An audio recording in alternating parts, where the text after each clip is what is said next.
get those doors closed and get started here. Welcome everybody. Happy Monday afternoon, right? It's not Monday morning, it's Monday afternoon.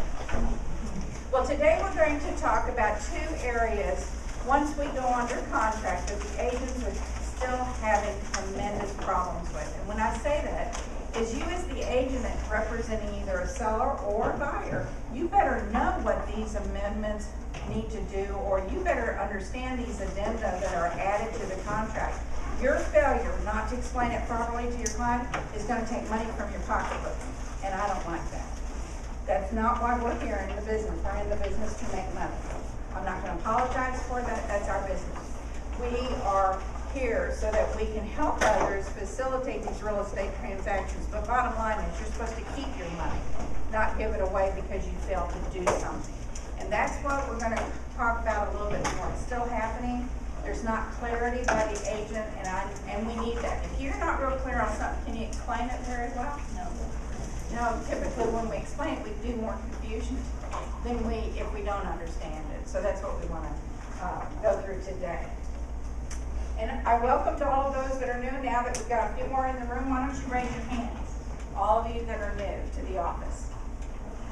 Well, we welcome you. This is not meant to scare you or have you go running from the room screaming.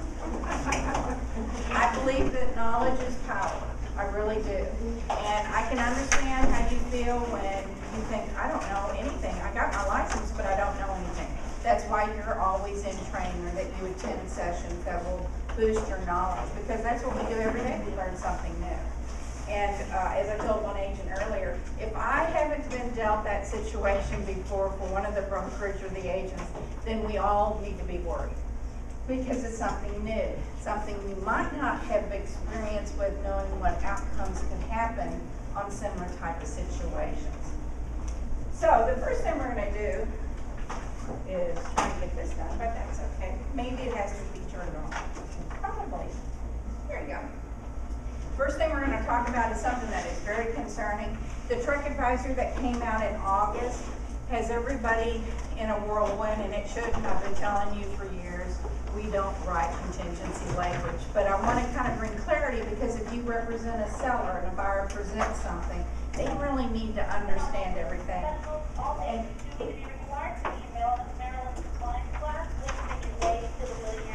okay, that's your leader. And then as buyer's agents, you're going to be presented this all the time. And you're going to kind of say, I don't think so. I know we've reviewed this before in our training and all that, and that's not really what we're able to do. And so we'll talk a little bit about that. Amendments. My biggest problem is if you try to do an amendment to the contract and it's about the condition of the property and you represent the buyer, it better be very, very clear what the seller is obligated contractually to do. And so we'll go through that. That's where most agents get in trouble. They leave it open-ended, or it's not well defined, and everybody's kind of making up their own decision what it meant. And that's where the agents get into issues on that. The addenda, third party. Everybody who leaves this room today will be able to recite everything I say about the third party, because we have still issues, and this is what hurts the buyer agent the most, okay?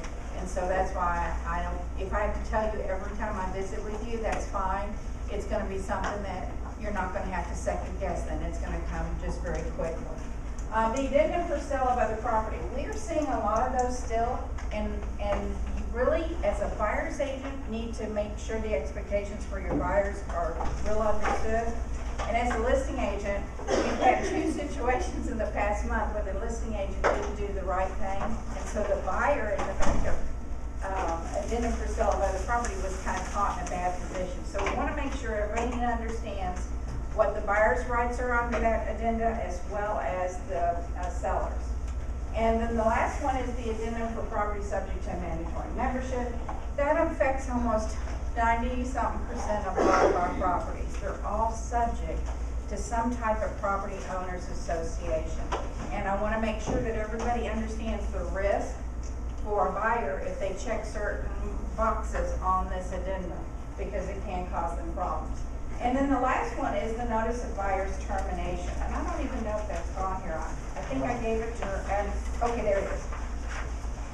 This is my flavor of the month for you, this form, and I'm going to explain it to you in a way that's going to help you as a buyer's agent and as a listing agent to really know when can a buyer terminate and then get their earnest money back. It's a wonderful cheat sheet for us to use, and it was created by our association. Rec could care less about helping you. So the association created that, so that's what we'll be going through.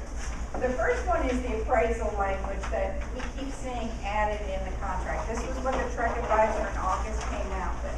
For instance, you're a listing agent and you get an offer.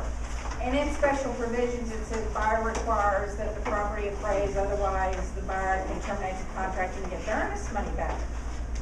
Well, is that a part of our contract? Not now. No. The only way a party gets to say to another party, the buyer saying to the seller, I don't want your property, it didn't appraise, is only if the lender declines a property proof. Okay? So what happens is we've got a buyer who's got a lot of down payment. More so, the lender says, hey, I don't care if it appraises or not. I'm going to approve the property. I'll never decline the property. And a buyer steps back and goes, whoa, I know the lender won't decline it. Now can I get my money back if it doesn't appraise? And the buyer agent says, no, there's no provision for you. So that's where people start writing all this stuff in the contract. Trek came out and said, this is a major violation and you will be punished. And basically what they're telling you is that you're violating practicing law. Well, nobody wants to do that. They talked about, can you personally as a buyer's agent hire somebody to do it? No, you can't do that. It talked about, well, can the title company's attorney provide? No, they can't do that either. It's only a very narrow way that a buyer would be able to add these kinds of provisions. Number one, a lawyer would provide it, because a real estate attorney better know what our contract and addenda are like, otherwise it could conflict.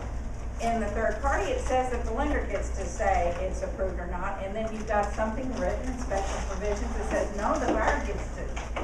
And then if there's a dispute, the seller gets to say, well, let's go see a judge. So that's one of the reasons we have Trek coming out with their advisor again. I'm in the process of getting with a real estate attorney that will provide a release.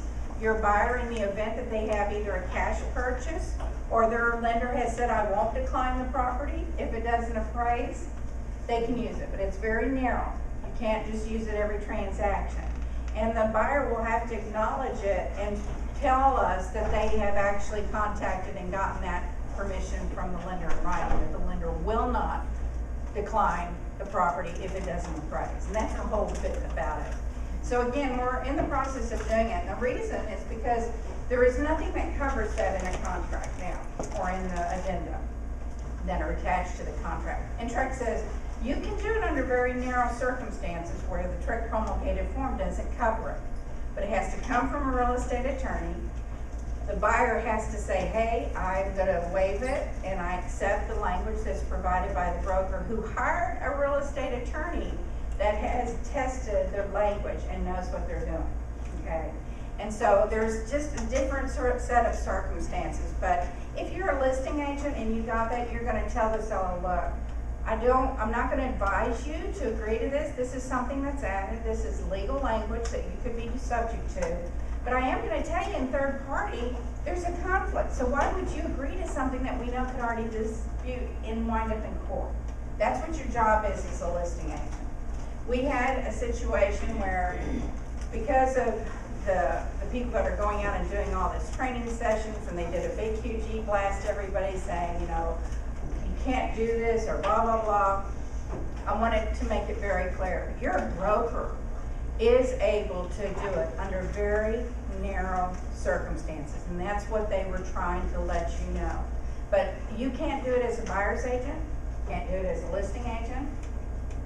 If the buyer's attorney has provided it, they're going to be on the contract. They're going to be responsible. So if that language has to be legally tested, now the buyer knows that their attorney, whom they paid for it, messed up, not you. That's our whole goal. the interesting part is this whole dispute happened, and I told the agent, I said, why didn't you just tell the buyer to get their appraisal during their option period? That will solve the whole thing. Now the buyer can tell the seller, either you sell it to me for the appraised value, or I have the unrestricted right to terminate. You see the leverage, it shifts. And I'll be honest, our biggest reason that we are compensated in real estate is because we provide positions for our clients based on our experience. They're paying you because you're going to help them position their offer in the best way to be accepted, or the seller is going to know I can accept this offer because we've done this, okay? So that's really what this is all about. Sometimes it becomes I want to win situation. We have a lot of times where buyers and sellers don't care about what the contract says, they just want to win. So, sometimes it gets into that, but really your position that you present to your client is what is so important that you learn to master and see it from different angles. And this whole conflict that we got embroiled with so many attorneys, it could have all been avoided if they just did their appraisal during their option period. That's when they have the most power of strength. So that's why it needs to be used that way. The lender was well within the rights. He said, Marilyn, they're putting over $200-something thousand down. They're only borrowing $50,000. I'm thinking, I'll take that. That would be a good loan to take, and you can understand it. Why would the lender say, I will decline the property because it doesn't appraise? Do you see the difference? That's their position. So again, it's not that your buyer can't have it. A lot of times they have to know you're not. It didn't say Keller Williams real estate firm. We're a lawyer firm. It said we're real estate. And a lot of times they think, oh, well, I'm paying you. Why aren't you doing this? They're not paying you for any legal services. That's not what we provide. And Trek was perfect. We don't get to pay for our clients' legal services. That's a no-no. Okay? So we don't want to get in trouble on that.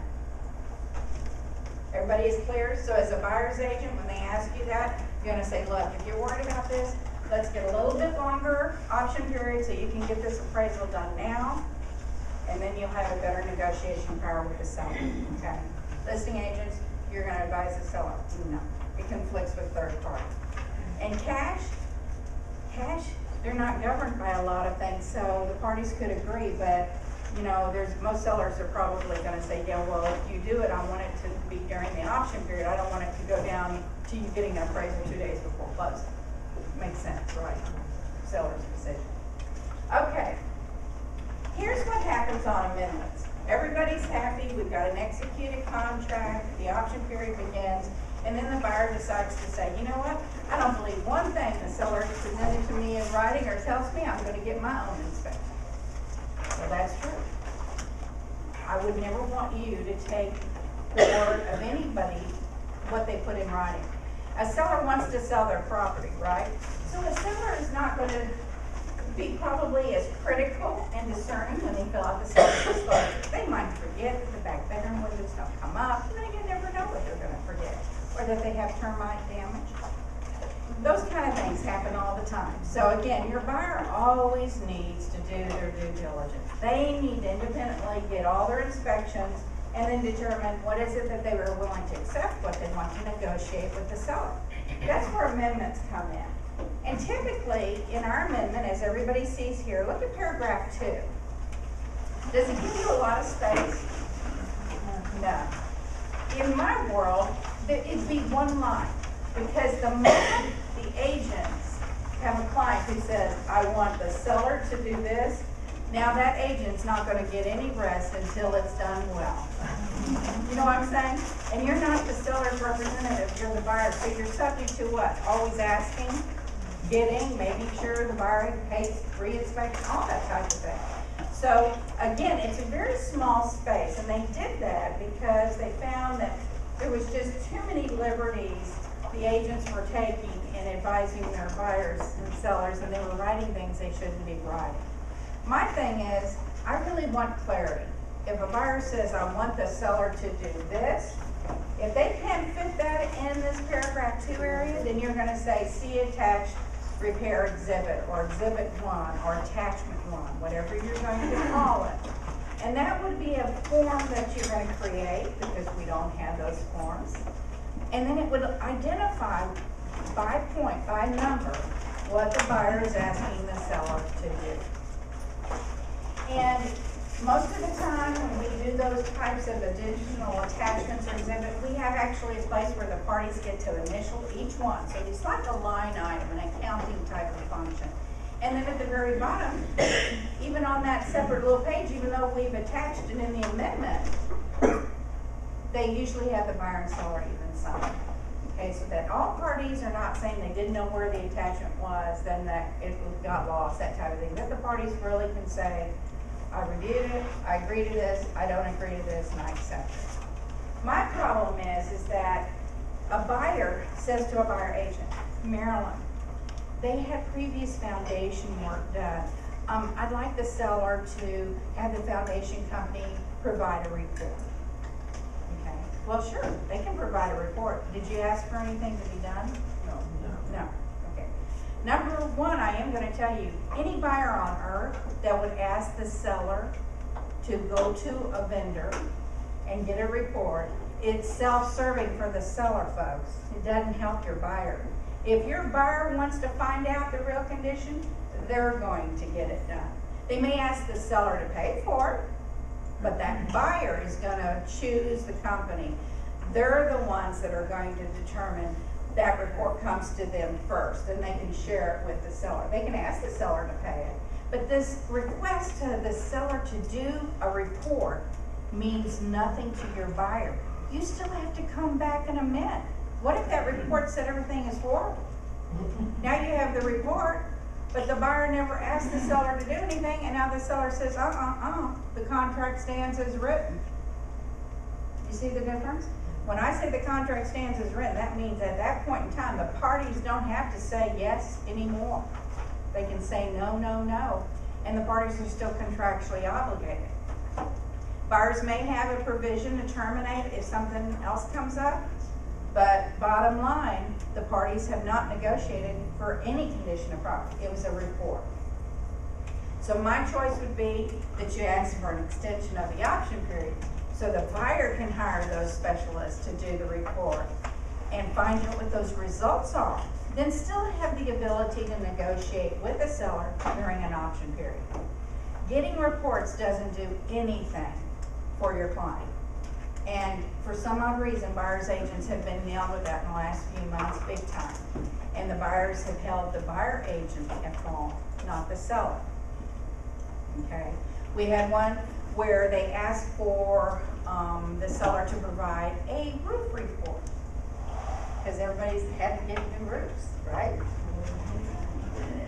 So what happened is they asked for a roof report, but they also asked the seller to make all the repairs per the inspection report. The inspector, the direct inspector, notated like 13 things wrong with this roof. Look, folks, if you have more than one thing wrong with the roof, your buyer better get a roofer out there during their option period and you find out. Okay, just so you understand what I'm talking about. 13 things to be wrong, and the seller agreed to do those 13 things. But they also agreed to provide a roof report that would have a roof evaluation. Well, the buyer agent didn't get the roof report. Buyer closed on the property. What do you think the roof evaluation is? There you go. And then they hired a lawyer, and the lawyer said the buyer agent really messed up. The buyer agent needs to pay for the roof. And the listing agent really messed up because they didn't provide the report for the addenda amendment. And the seller was in the roofing business for 30 years. Wow. I thought he should be hung, drawn, and quartered. And that's kind of, I did get a little direct. And the broker was trying to be very calm about this because he was intermediary. I said, look, bottom line is if that seller was in the roofing business, you can't tell me he thinks everything's fine. Not with 13 things wrong and he fixed them. It doesn't make any sense. Do you know what I'm saying? Mm-hmm. And that, of course, the seller did come around and decide that he needed to pay. Because bottom line is, it stemmed from his failure to do what the amendment. The agents both got in trouble and they had to cough it up too, because they failed to supervise the repairs. That's why I said if you put anything in paragraph 2, it's gonna be your neck on the line. It's not your neck if the seller provides you a paid invoice that says the exact same thing you asked on the amendment was done, and the buyer hires the inspector to come back. The inspector re-inspects it and says what? Everything's fine. Yeah, that's the way it's supposed to work, every time. You can't put anything in paragraph 2 as a buyer agent and not have in writing from the buyer. You will have to pay the inspector to come back and re-inspect after the seller provides the paid invoice. Do you accept that and understand that? Because that's the only way we're going to get this done. You and I going to a place and saying everything's done won't mean anything. You know what I'm saying? I had an agent standing in a house and she said, oh, the buyers are closing remotely. And they want me to make sure all the repairs were done. Oh, dear. I said, you are to back out of the house, close it down, lock it all up, and then let them know that that's not your job. Because the moment you say something is okay, they're going to make you pay for it if it's not. And that's not what our job is. They should have hired an inspector to re-inspect. There is no ifs, ands, or buts. If a buyer can't afford to do that, well, then the buyer shouldn't buy the house. I'm personally going to, because too many agents have lost money. There's no defense you have if your buyer was not told in writing, you must re-inspect everything the seller does. If you don't have that in writing, you're going to pay. That's how it works. Nothing happens without you having put it in writing, giving your buyer options. Then if the buyer said, I understand, well, hey, it's on them, and keep that email forever. Upload it in .loop in a folder that just says documentation. It's not that you have to make the decision. They got to make the decision. They were given the options, you presented it, and then they made the choice. That's the problem, is agents think they sit with authority or they get to make these decisions. You don't. All your job is providing options. Would you like this or this? Okay? But at no time could a buyer ever think that they could ask a seller to do any kind of thing and not have to check it. I don't trust anybody. I don't. And I mean, I've been in this business a long time, and a seller really meant well, but a failure on the part of the seller means everybody is going to have to pay for that failure. And I'm tired of that. I would like to say one day, you don't need me, my job is done. I don't ever need to be here, because everybody does what they're supposed to, but that's not, I've got job security, because I know sellers are not going to change. Yes? If a buyer elects not to have whatever it is re-inspected, should you document that also? In an email. Oh yeah, you have to give them a choice. The moment we add this, that you're asking the seller to fix, you are obligated to have it re-inspected to make sure the seller did what you asked them to do. That'll be in your email. But if the buyer elects not to have it re-inspected, then you put that in there also? Yep, and the buyer has to say, come back and say, no, I'm not going to have it re-inspected, but I still want to ask them. That's fine. Now they know. And see, I'll be honest, the biggest fault you have as an agent is that you want to make everything fine for everybody. You want to take care of everything, right? My biggest complaint is you have a big heart, and you're always saying, I'll take care of that, or it's okay. You're always thinking that that's your job.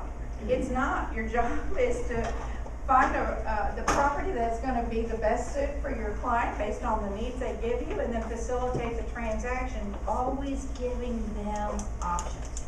Let them decide. They can ask you your opinion, but you better have a very good opinion. You know what I'm saying? Don't say something that is not based in real solid fact. Okay? You can say, in my experience in the last 20 years, I've never seen this situation. Well, isn't that truthful? You didn't tell the buyer that everything's going to be great. No. See, and that's the difference, is your first inclination is to say, I can take care of that. I can handle that. That's why you hired me. And really, the reason they hired you is because they don't know what we're talking about. They've never seen the contract before. They have no idea what's going to happen next. They need you to be their guide for this. But they also need you to provide options. And the moment you provide options, what happens? If you take that risk and give it back to the party that it is their risk. This is very risky for a buyer. And I'm not telling you anything that is new. Buyers have always kicked them. How many of you have ever bought a house? Did you not take a huge risk when you bought it? Yeah. And part of my problem is that for a long time, I believed that I wanted to believe the best in people. I wanted to believe that if the seller gave me a seller's disclosure, that the seller was truthful. That was my first instinct. And having lost everything, and nearly lost my husband through his health because people lied and they hid things, I'm not like that anymore. I pity the poor seller that I put an offer on their house. It would be a long option period. I'd pay well for it, but it would be like, I'm not going to ever let this happen again. I know a lot more than I did, and we learn from each experience. Yes, sir. I had a question. Keller, could you put in so if you had asking for some repairs, say like a leaky faucet, and you asking that it be accompanied with a receipt from a licensed plumber? Is that something that would You can, because most people don't read paragraph 7 where the seller is obligated to hire a licensed professional. There's nothing wrong. What I'd like you to even do is say to them, the water heater will be replaced, paid receipts provided by this date. In other words, I want you to start giving deadlines to a seller for all of these repairs. Because the moment you give them a deadline and they sign it, now it's part of the contract. It didn't say what's going to happen to them. It's not like they're going to, turn into a pumpkin or something. But it basically kind of gives them a deadline, and if they don't meet their deadlines, it's not going to look very favorably towards them. Okay. And so what I said by that deadline is this: we're on a time crunch. A lot of this. I want that seller to give those paid receipts, not ones that are not paid, no estimates, paid receipts, to that buyer so that buyer can turn around, get that inspector back out there, get it re-inspected, make sure it's okay, and we're not 4 days before closing. That's my problem. But if you want to say licensed plumber, absolutely, even though it's in the contract, I have no problem, because I think what happens is there are a lot of listing agents that don't know what this means. They don't read the contract. And if we've got a party like that on the other side, the buyer is going to suffer. Because no amount you telling him it's in paragraph 7 of the contract, and they're going to look at you, I've been doing this a lot longer than you, I know better, that kind of thing. And so let's do it better for our clients. Let's be very direct, very exact, put a deadline on it for all the paid receipts, okay? And I like it when the agents use, what else I want is I want to say, so buyer will be re-inspecting all repairs prior to closing. I want that seller to know that. Now, if your buyer says, I'm not going to do it, that's fine. But at the time they sign it, if that's what their intention was, I want that seller to know it. Because now that seller might not just say, oh, it's been done. They're now going to be obligated. That buyer will re-inspect all repairs prior to closing and funding. We've had problems where in the truck inspection report, the truck inspector is notating certain things. And at that point in time, all they need to do is what they can see, right? They're not a plumber, so they don't know that the water heater really needs to be replaced. It can't be repaired. That's where you're going to have a difficult time. And the buyer has a hard decision. Do you want to hire a plumber to come out and check this during your option period? Let's extend the option period for this. Because my concern is if we ask them to repair it, and it turns out they have to replace it based upon what the licensed plumber says, now we're all back trying to negotiate, and you no longer have an unrestricted right to terminate. See, if you understand, all of this needs to be tied up in a nice little bow in the option period. The buyer has a better position so that everything can be done, and the buyer can go forward knowing, look, I've asked for all of this, This is what I found out. I hired an HVAC, they came out, they didn't even charge me. They gave me a full workup on the unit. You know what I'm saying? There are a lot of vendors that say, for $59, I'll come out and do a checkup. Well, there's nothing wrong with your buyers doing that. And where we live, do you know how hot it is outside? The heat index is outrageous today. It's gonna be like 106, so don't go outside for very long. And the problem is, we use our air conditioning 12 months a year. Don't we? I mean, I used to, one of my little houses that I lived in was over here off of Louetta and Student Airline. And I can still remember, we had a football team at that time called the Oilers. The Texans won yesterday. I was very happy, thank you. But anyway, what happened is, we wanted to run our fireplace. You know, you had a house with a fireplace. I'm from Houston, Texas. I've never lived in a house with a fireplace in Houston. So we had this fireplace going, and we had the AC cranked down real low because it was hot in January, right? That's kind of how we are. We might have some, we might have some cold weather, but it's very short-lived. So if I were a buyer's agent, I would say to you, you know what, here's what I'm going to tell you. Welcome to Houston. I know you're not from here, but I just want you to know that when you're in your option period, you're going to hire a company to come out and do an inspection on the HVAC. And you're going to really know if this is a unit that's working in good working order. Would that be bad? It wouldn't be bad for you to tell somebody who's lived here all their life either. See, that's sound advice. That's advice you want to give to somebody. The roof issue, let me tell you, I wouldn't trust any seller to tell me their roof is in good condition. How many times do you go up on your roof? A truck inspector wouldn't go on my roof, and it was too pitched.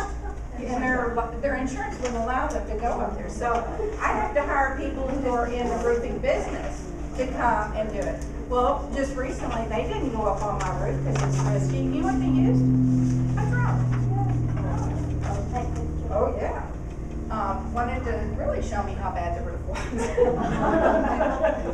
But you know what I'm saying? That's the kind of process we need to. And if you have to get your buyers in that mindset before they put an offer in, and give them these types of little scenarios, this is what happens, how would you like that to happen, or what would you like to do to try and avoid that? Bottom line is, they need to do their due diligence during their option period. I don't want to ever say that sellers never tell the truth, but I would not rely upon the sellers. For instance, we had a seller who said they never had termite fixed, right? What do you think was found on the kitchen cabinet door? Termites. Never. No, not only that, when they bought the house, they negotiated with their sellers to do the termite treatment. And they never fixed the damage. Those are companions. Termite treatment and damage. You know, those termites are pesky little things. They always cause damage. Case in point, we had a big thing, a broker's intermediary, and the buyer agent wanted them to tear off the baseboard. The listing agent called me, and she was so mad. She said, "How dare they?" I said, "Oh, really?" Well, I think that buyer agent was doing the right thing, because there's going to be damage. Oh, no, this is really in good condition. Guess what they found out? $3,000 worth of damage those termites caused. They took off the baseboard and guess in the sheetrock, and they found that a main stud supporting thing was eaten up. You see what I'm saying? See, your buyers cannot risk not asking for that kind of evaluation. They can make a choice and say, "I won't ask it," but you're going to give them the choice. In my experience, this is what you need to do.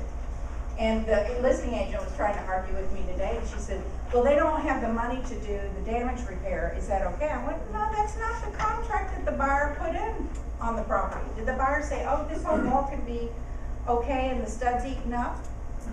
What buyer is going to do? She said, "Well, the appraisal's already been done." I said, "You know it. Your seller knows it.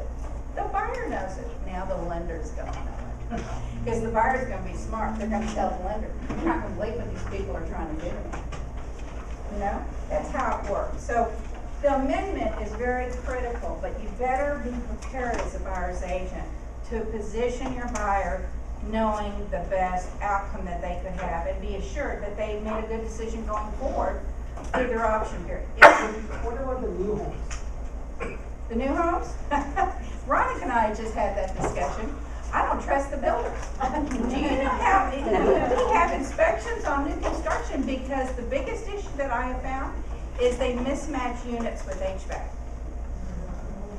Yeah, you walk in, it feels really cool, doesn't it? Yeah, and then they find out, you told them it was okay, they didn't get an inspection, and now you're gonna have to fix their AC. If the builder says, hey, you accepted it that way, that's how we do everything, we mismatch everything.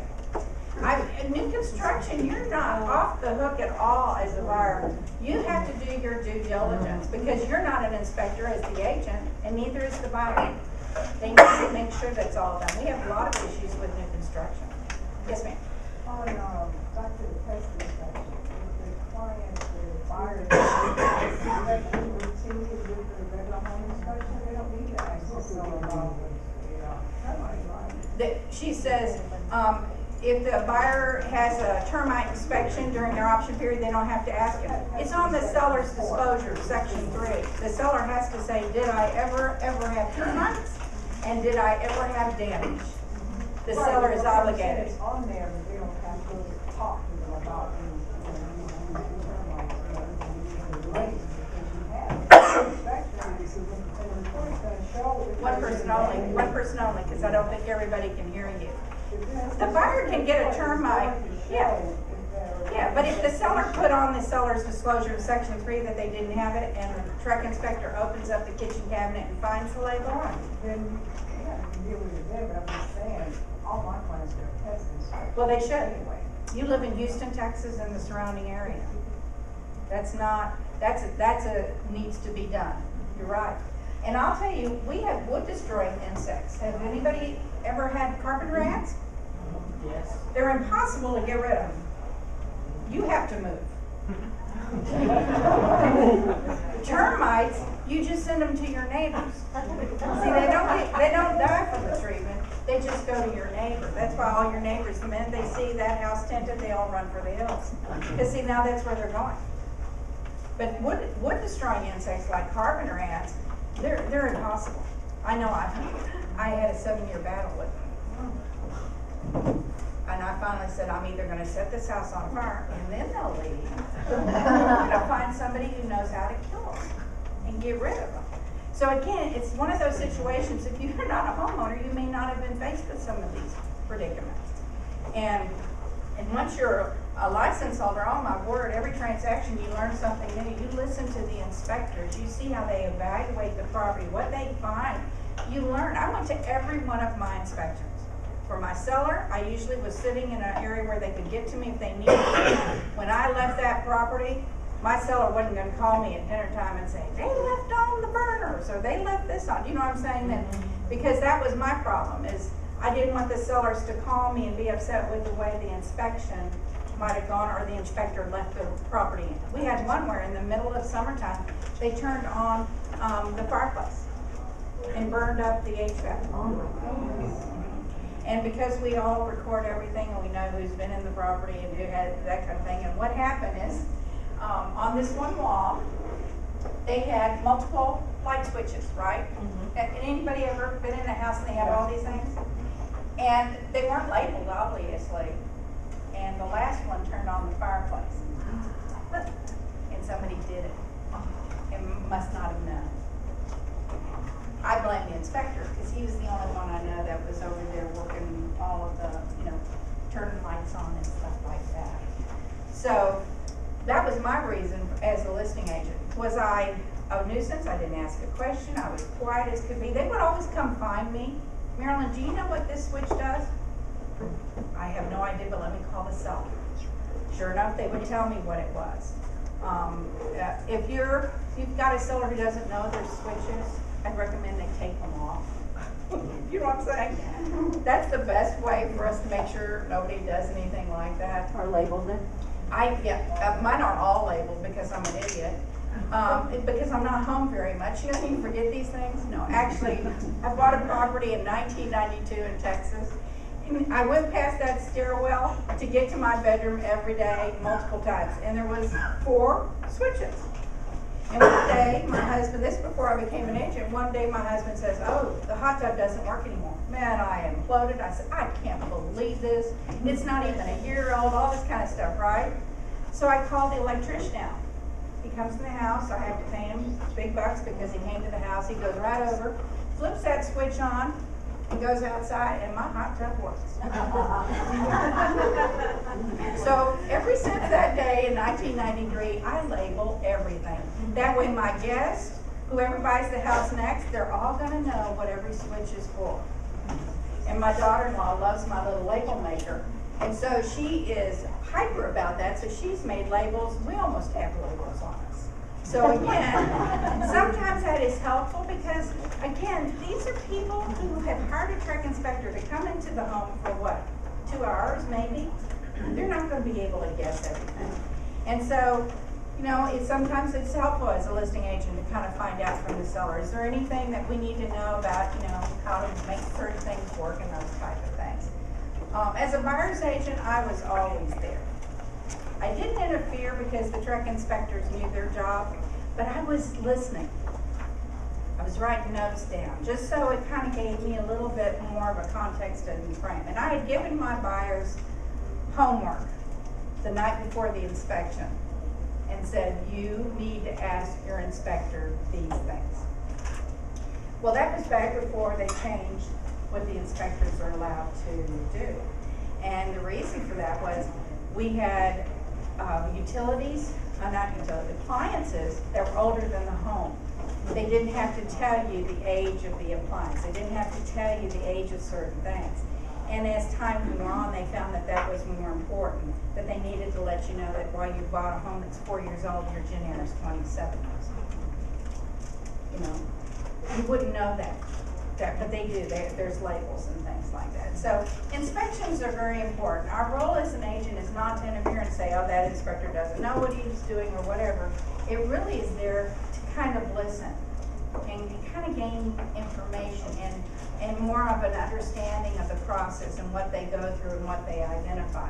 But really, bottom line is roofs need to have a licensed roofing company, meaning commercially engaged roofer, not Maryland's roofing company, and HVAC. Those are 2 that you just cannot afford to have a buyer not know that they need to do that. Yes, there was a question? Yes. Just in a previous experience, they did have an older room, and they were an out-of-state buyer, but they didn't trust the roofing company to free inspection because they thought they were going to get a biased opinion. What would you? They didn't trust the roofing? They didn't want to get a roofing company that would give you a free inspection because they thought that the roofing company would say, oh, you need a new roof, just to get them the deal. Well, they certainly can pay for it if they want to. Yeah. I'll be honest, it's interesting because we've had a lot of roofs replaced in the last few months, obviously. Having a 500-year flood in less than a year. And everybody in my neighborhood is getting a new roof because of hail damage. And our homes are older, so the roofs don't take hail damage very well. It's interesting, the roofers that are not knocking on my door saying you need a new roof, I'll give you this estimate, are the ones that you really have a better appreciation for. I think as an agent, here's what I had to do. I mean, I was new to where I lived when I became an agent, so I didn't know a lot of vendors. So what I did is I would hire people and ask them to come to my house to do certain things. And what's funny is I learned who I wanted to refer. The little booties that people put on when they come in your home, I just love that. And I love the people who do it. They do it right out in front of the front door. I've got to put my little booties on. And you're thinking, I like that. They're not going to traipse in anything. You know what I'm saying? Can we go out this way? We don't want to traipse through that. That type of thing. So you're going to have to acquire people that you personally trust. And what my thing was, vendors used to say, oh, Marilyn, you've sent us so much business, we want to give you, no, you don't give me anything, you give the best service to my client and give it to them if you want to give them a gift card. Because my thought was, the moment I would take something from them, now they're going to have a different opinion, that I really want a truthful opinion. I had one structural engineer who fussed at me. There is nothing wrong with this house. Well, I didn't know that. I wasn't a structural engineer. He said, don't waste my time next time. And I'm thinking, that buyer needed to know this. And he gave me the report and everything. He said, I'm not even going to charge you because there's nothing wrong here.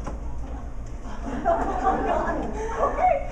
And he put his seal on his letter. But it was so funny. He fussed at me because he thought I should know. God bless you. So you have to have people who won't just say there's something wrong.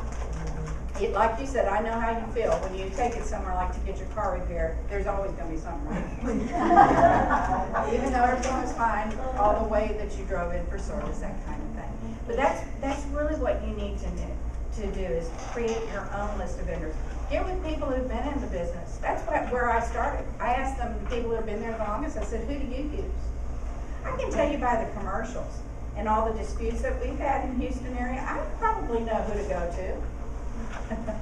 There's a few of them that, man, no matter what happened, they did the right thing every time. It didn't mean that they'd get business or replace something. They told the truth. They abided by it. And so for the most part, that's going to be the vendors. They're companies that have been around a very long time. We have problems with smaller builders more because they are not building on scale and volume. So sometimes they're contractors that they sub with, are not the contractors that, the big builders might do, just because the economy of scale and that type of thing. Sometimes we have some issues on those types of things. But again, the amendment is one of those situations where you have to have real clarity for your client if they're the buyer, and for your seller, because your seller needs to know, what do I have to do to make these people happy? First thing is, don't negotiate any repairs. In my world, you wouldn't have to supervise the repairs because you would either get a concession off the sales price maybe for them, or if they haven't used up paragraph 4, if you look at the amendment, it referenced paragraph 12A1B of the contract. That's where the settlement expenses, where a seller uses their equity to help cover some of the buyer's expenses, okay?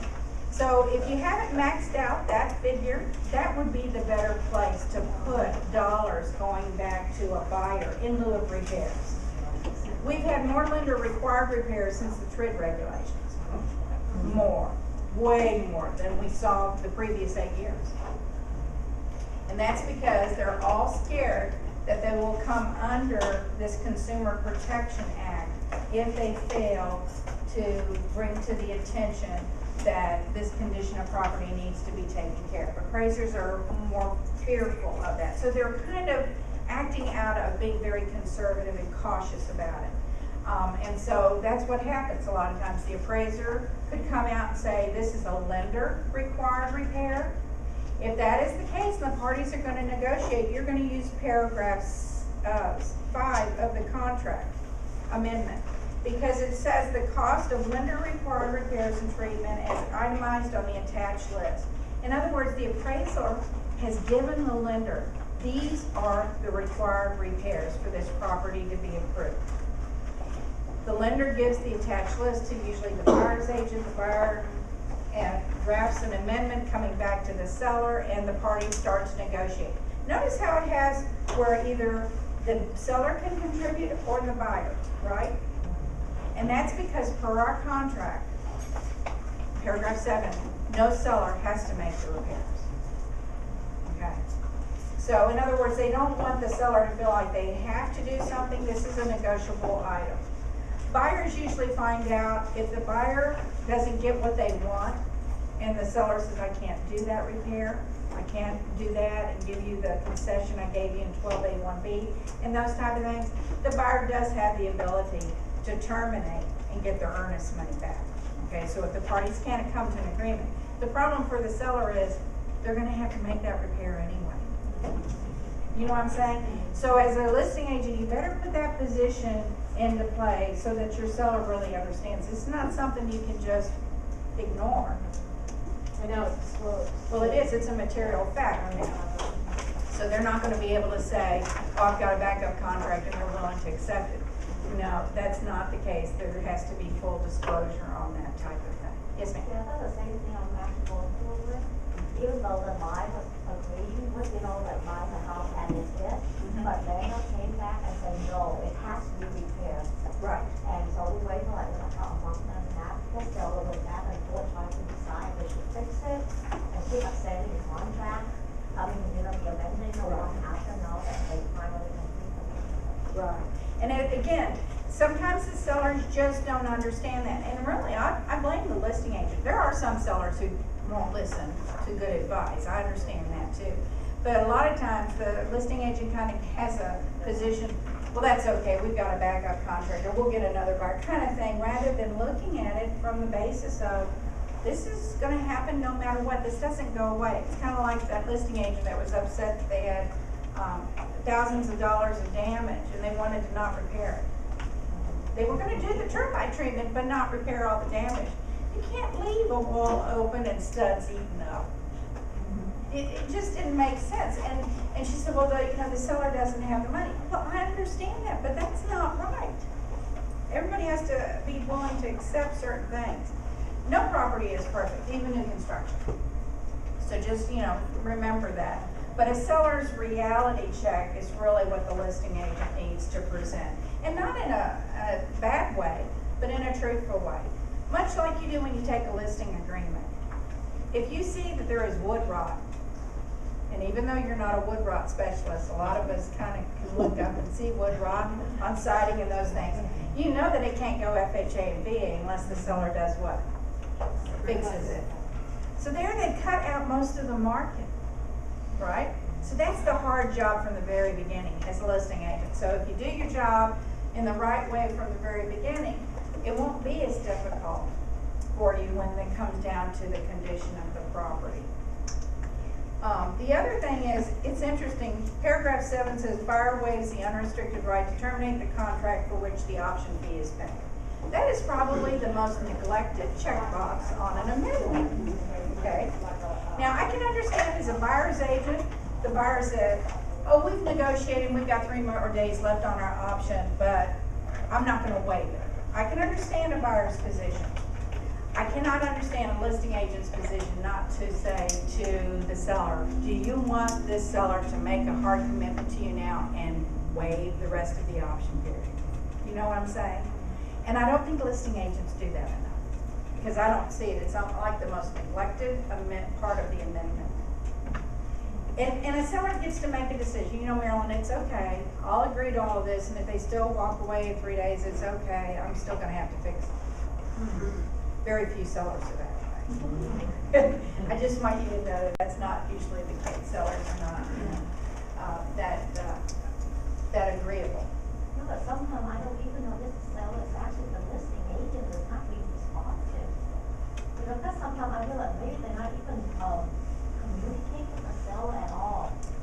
I know, and I think that comes from the listing agents usually, you know how I talk about cooperation. We talk about it almost every time we're in it because I want us to be cooperative. I really do.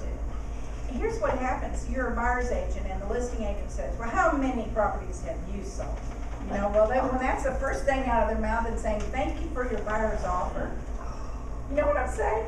You already know that you're going to be in this position like, oh, I love this one agent. She called me. I checked them on track. They just got their license. I said, well, apparently they know a little bit more than you because they actually know what it says in the contract.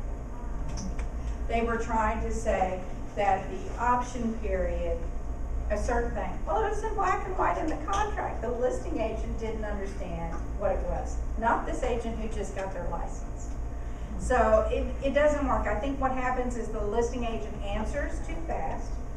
If you were a listing agent, you got a call or request, you were going to say, thank you for that. Let me just make sure I've got it clear. Your buyer wants to know this. Okay, let me go back with the seller and find out. The listing agent who says something right away as a response, oh no, the seller's never going to agree to that. Oh no, we're not going to do that. We're not going to do that. The word part, that does not work. Okay. And so you kind of know, and so you're just gonna have to be even-keeled about it and just ask, could you please contact your seller and ask them, I'd like that verification. Most of the time, the amendment is, as I said, that thing that will amend, change, add, delete. It's our all-purpose document. We have to use it the moment we have an executed contract, because we don't go back to the original contract. We just keep using amendments. And one agent told me this past week, she said, well, we're gonna have 2 amendments. We're gonna have one that says this, and then the other amendment says about this. I said, why are you not doing them on the same amendment? She asked, even though I knew the answer. Well, one's gonna go to the lender and the other one's not. I knew exactly. There's no reason that there would ever be 2 amendments at the same time, unless somebody was trying to keep something from the lender. And that's what it was. Yes. So I have a question. So on box 7, you've done the above with the repairs on them, and you saved all the repairs and things, and all the inspections in the back. And you're the listing agent who wants to, talk about it, let's get them to lock it down, they've done anything, that's been requested, lock it down. And do you then just check box 7 on this, or do you do another amendment and check box 7? Well, if this amendment is not executed, it would go back to the buyer agent and said the seller really would like the buyer to mark box 7 that they've waived their option. Okay, that's how you call negotiation. It's a counter if the seller wants it and the buyer hasn't done it. Okay. Well, I misunderstood that, because I thought you were saying that once they do. When a listing agent receives this amendment and that box is not marked, and they are negotiating the seller to make repairs, the goal for that listing agent is to get that box marked. Okay. Yeah. Now, if you're at the last day of the auction, Yeah. it won't matter. You know what I'm saying? It's gonna go away at 5 p.m. So again, we've had a lot of them where those sellers got upset because it came 3 or 4 days before the auction, and then the buyer did their unrestricted right to terminate, and the listing agent couldn't explain why they didn't do the right thing for the seller. You can ask, and if they don't do it, at least you asked, right? That's all we're trying to get at. If you see here, I just want options presented. They get to basically make the decision. I just don't want listing agents not to really pay attention to it for their seller. We had one where a seller said, that's fine, I'm gonna hold this until the last day of the option period. Hey, executed and sent it over. Okay, they were taking a risk because the buyer didn't know if the seller was gonna agree. And the seller played hardball, said, if you won't mark that box, I'm gonna do all of this. In fact, I've already ordered most of it to be done, and then I'll send over the amendment on the last day of the option period. But there's no guarantee. The buyers were kind of having to hold their breath until the seller sent it back. Okay. The other thing I am gonna tell you is, you can have multiple amendments. You can have an amendment that might take away something you had in another amendment that said, we're adding it. You know what I'm saying? That's why this document is there. Paragraph 9 is really what I would call special provisions. It says, contact, one of the other paragraphs in the contract I'm gonna amend or change or modify, or it could be that they're just gonna exchange material facts. For instance, the buyer may say in there, they failed to do it at the time contract. They said that the buyer requires a final walkthrough of the property, 24 hours before closing. Something like that. And the reason I say that notation, that's a material fact, right? It's a business fact. The parties are going to agree to a final walkthrough. We've had more disputes where the seller and the buyer have gotten crosswise, and the seller has not let the buyer do their final walkthrough before they go to closing. And as a buyer's agent, that's a serious thing. How on earth could a buyer go to closing and not have seen the property and accepted it? But again, sellers get upset. The seller had their attorney interpret that paragraph, and it said it didn't have anything to do with a final walkthrough, and it's crazy. All the attorneys who have worked for us and the attorneys that the other parties have had to hire because they get into dispute, everybody wants a buyer to accept the property before they go to closing. That's always in everybody's best interest. Even the listing agent whose seller had a big high-priced attorney, bottom line is, on the day of closing and funding, he said, you allow them in to accept that property. okay? It's difficult if you have a seller staying in the property under temporary lease, because the property doesn't really look where the buyer could kind of see everything for the first time, as they'll see it when they move in. You know, empty of all the things and possessions. The problem is, the minute a seller has signed the seller's temporary residential lease, the seller has to fix everything and be perfect. So a seller doesn't know what that temporary lease does to them. They don't get to leave the property in any condition. They actually have to leave it in almost better condition at the time of contract. And if anything goes out, they have to replace it. And that's the problem. See, sellers haven't read that temporary lease because it's very clear. Trek allowed that because it needed to have some kind of a document to allow that situation, but Trek never said, and the seller can leave it in any condition they want as a tenant. No, it was deadly on the tenant / former seller, okay? So make no mistake, people haven't read the documents, they really don't know what it does to them. That's your job. But the amendment is probably the one thing I'm more concerned about, making sure that you're clear. If you discuss condition of the property, repair, don't ask for reports. Get those reports during the buyer's option period. Let that buyer know what does that report say, and then the buyer does a better job of negotiating with the seller. Right. Mhm. Could you give us a specific example of how, like the verbiage to put there into a specific example, just so I. The Trek inspector says that the water heater needs its valve replaced. Seller is to replace water valve or whatever the valve is on water heater. That's it. It doesn't, you don't need to put on there that it will need to be re-inspected. No, you can put that in special provisions in paragraph 9. You can say that buyer will do a re-inspection of all agreed upon repairs prior to closing and funding. The cost of the re-inspection is your Buyer's cost. Amen. They're buying the property. They need to pay for it to make sure it's right. When you work with a buyer right up front, you're going to tell them, ask the inspector what their fee is as well as their re-inspection fee. That's your job as a buyer's agent. That's what you do right up front. That way, now they say, well, what do you mean a re-inspection? You know what I'm saying? It gives that discussion and that comment about that. Now, the inspection report, I'm just going to touch upon that. Here's what has happened, and unfortunately, I sit in depositions with lawsuits.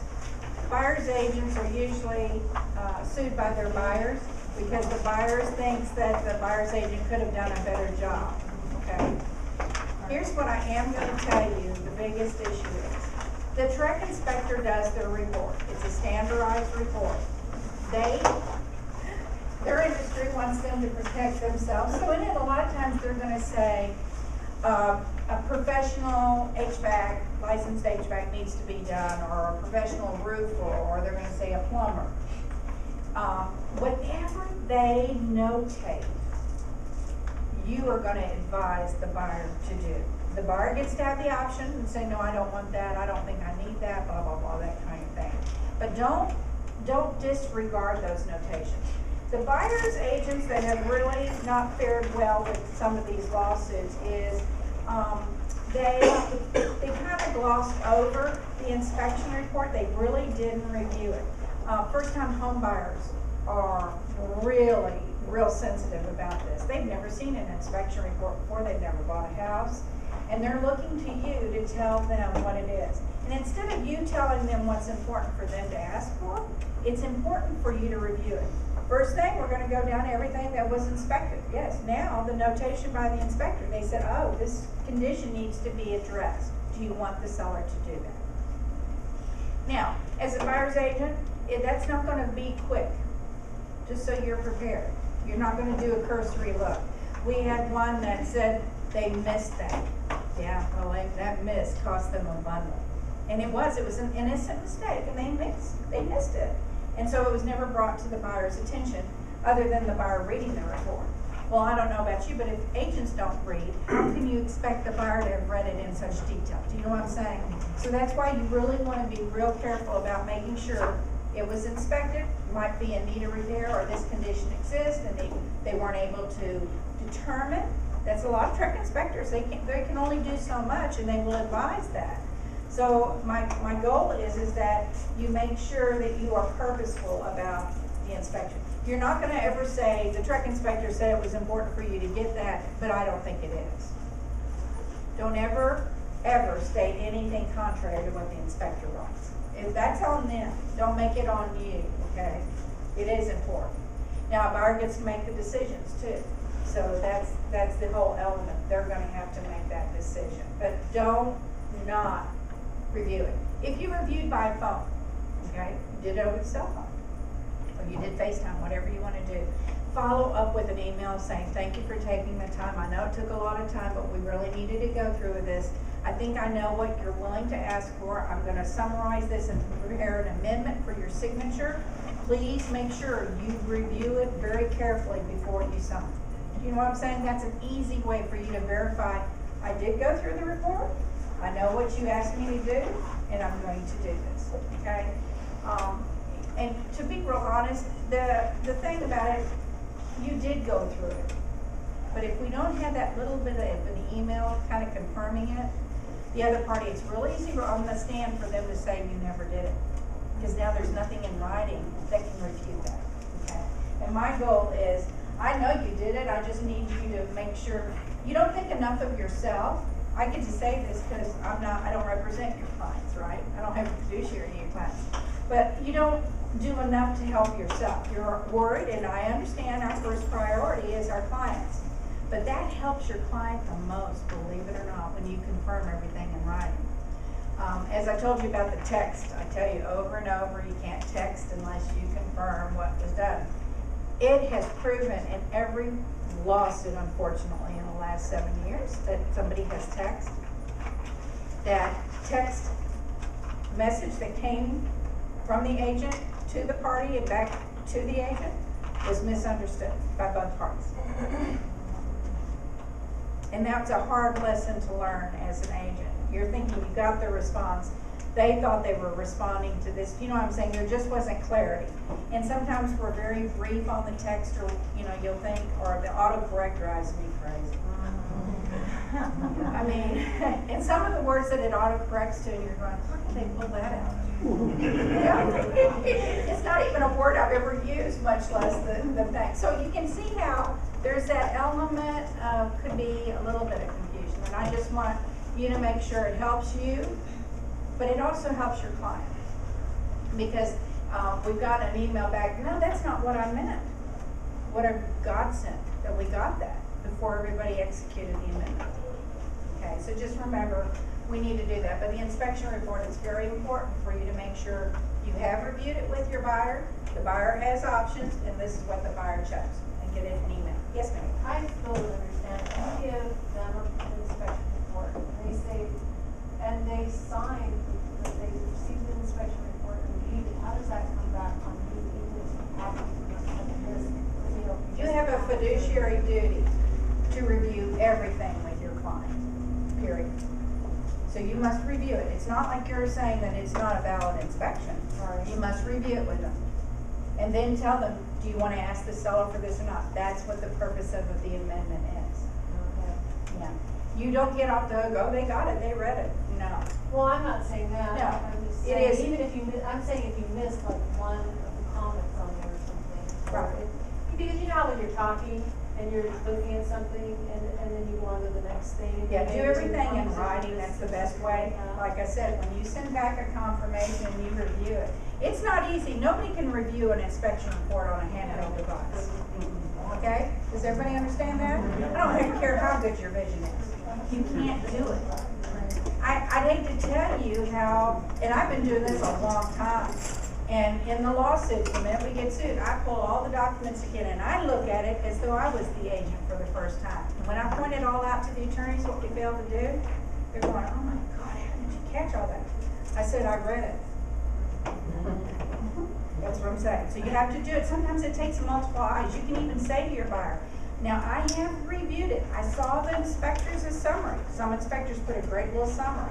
But he didn't put this on the summary, he added this. What do you think? please make sure you go through and make sure that I caught everything that might be important to you. There's nothing wrong with that. Okay.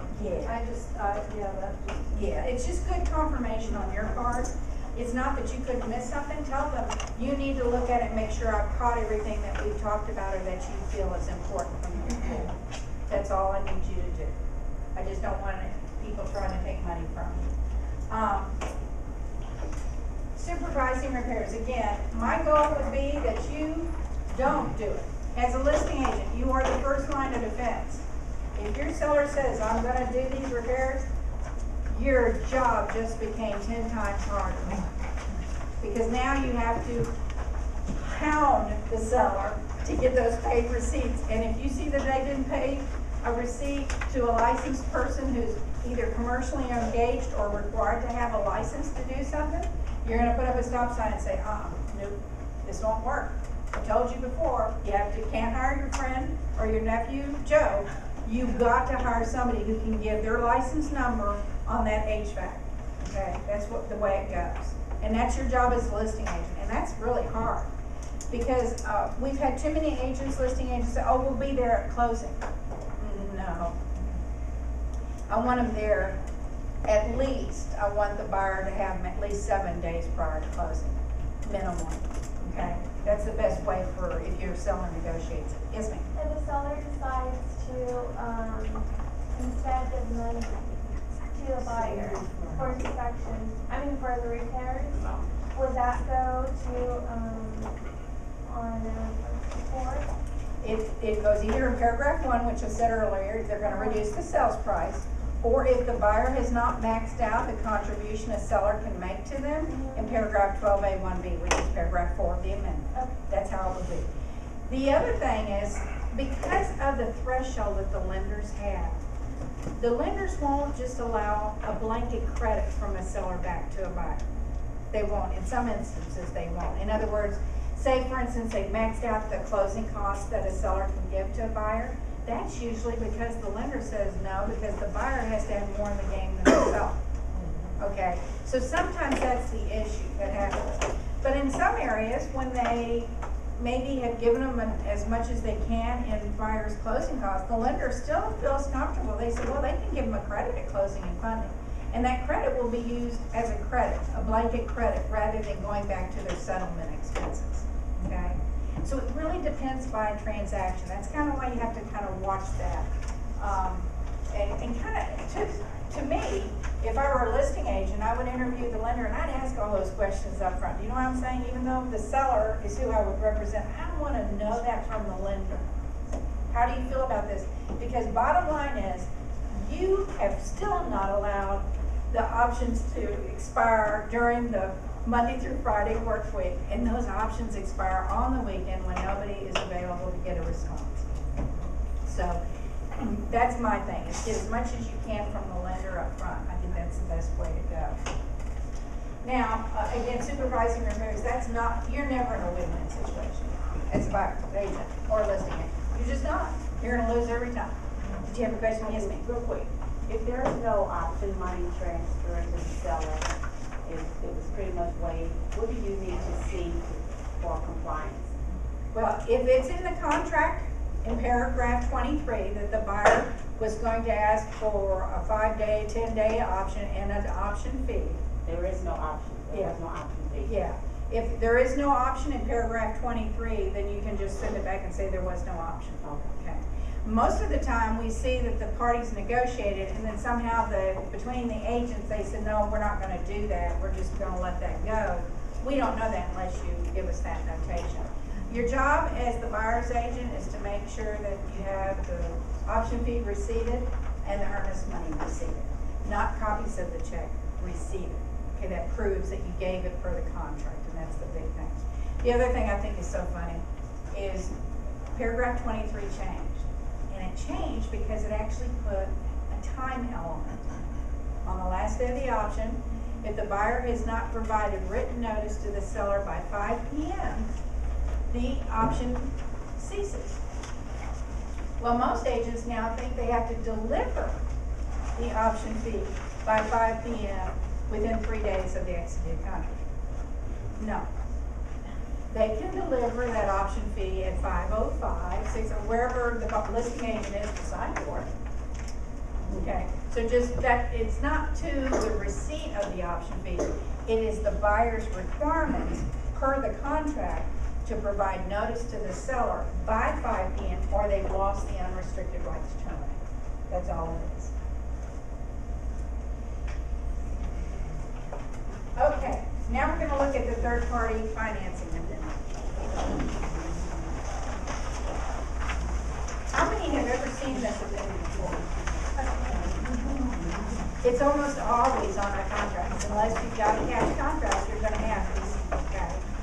And you need to understand it as a buyer's agent, you have the burden of making sure, not only did you explain it to them, but you put it in writing, what this addendum is all about to your buyer client. Number 1, paragraph A, you see all those terms?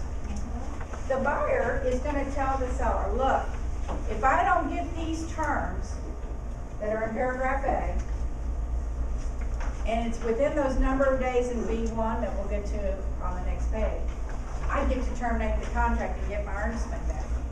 It's a benefit for the buyer only. No seller could rely upon the buyer having that kind of financing. They might have a conditional approval letter, they might have a pre-qualified letter. It's nothing about the seller. The seller may have accepted it because it was conventional, but can that buyer change it to FHA? Absolutely. This provision is for the buyer to say, I didn't get these terms, I get to terminate. So be clear about that. And listing agents do a much better job with your sellers. You get blindsided when you contact, because nobody has ordered the appraisal, and you as a listing agent are thinking, this is really strange, we don't have this appraisal. And then the lender says, oh, we changed to FHA. And you go back to your seller, and it's just like, there's like World War III and Vesuvius, it's all erupted. That, your seller didn't understand third party at all. That's your fault. It is only a provision that says, I'm a buyer, I didn't get these terms, I get to terminate Mr. and Mrs. Seller if I do within the number of days in B1. That is all it is. There's no guarantee that it's going to close conventional. Okay? The lender's not tied to this contract, are they? No, it's not like you have to get this loan with this lender.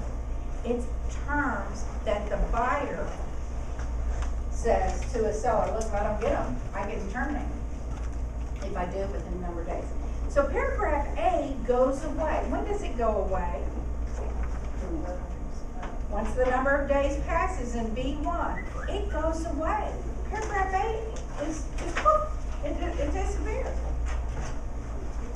So if you're a buyer's agent, you're going to want a true picture to the seller at the time of offer. Oh yeah, because otherwise that's going to be a disaster.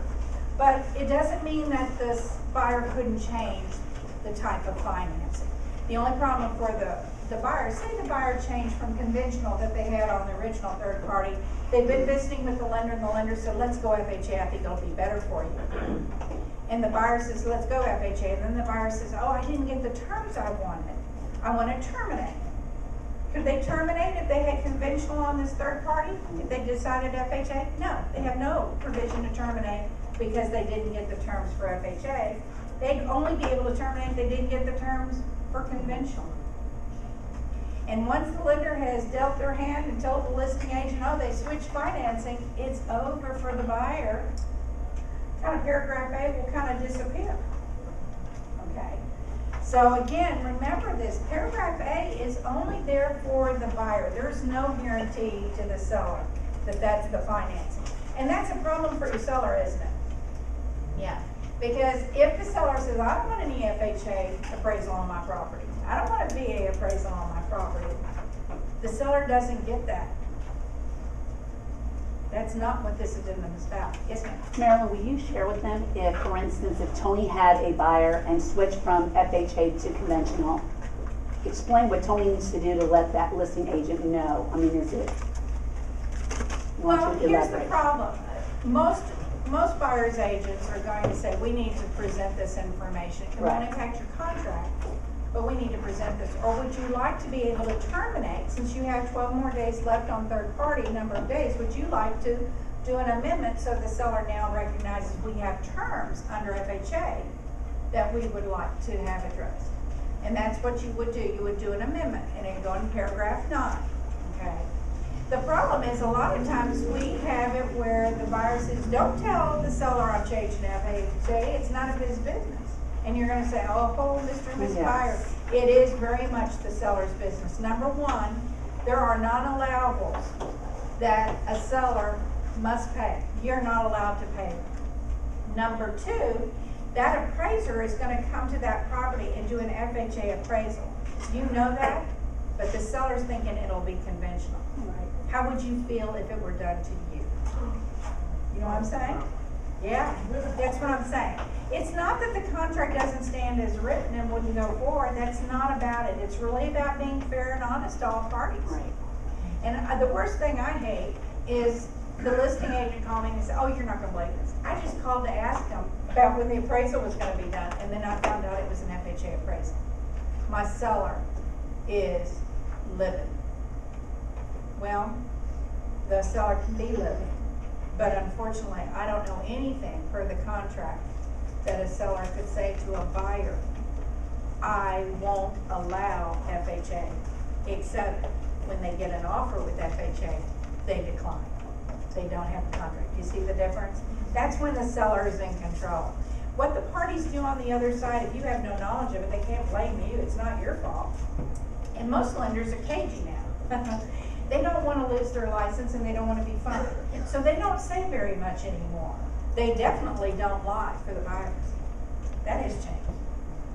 They won't even, one little iota of giving leeway, they won't do it because they are subject under TRID regulations. So they don't lie, even if it helps the consumer, they won't lie, because it's about them, okay?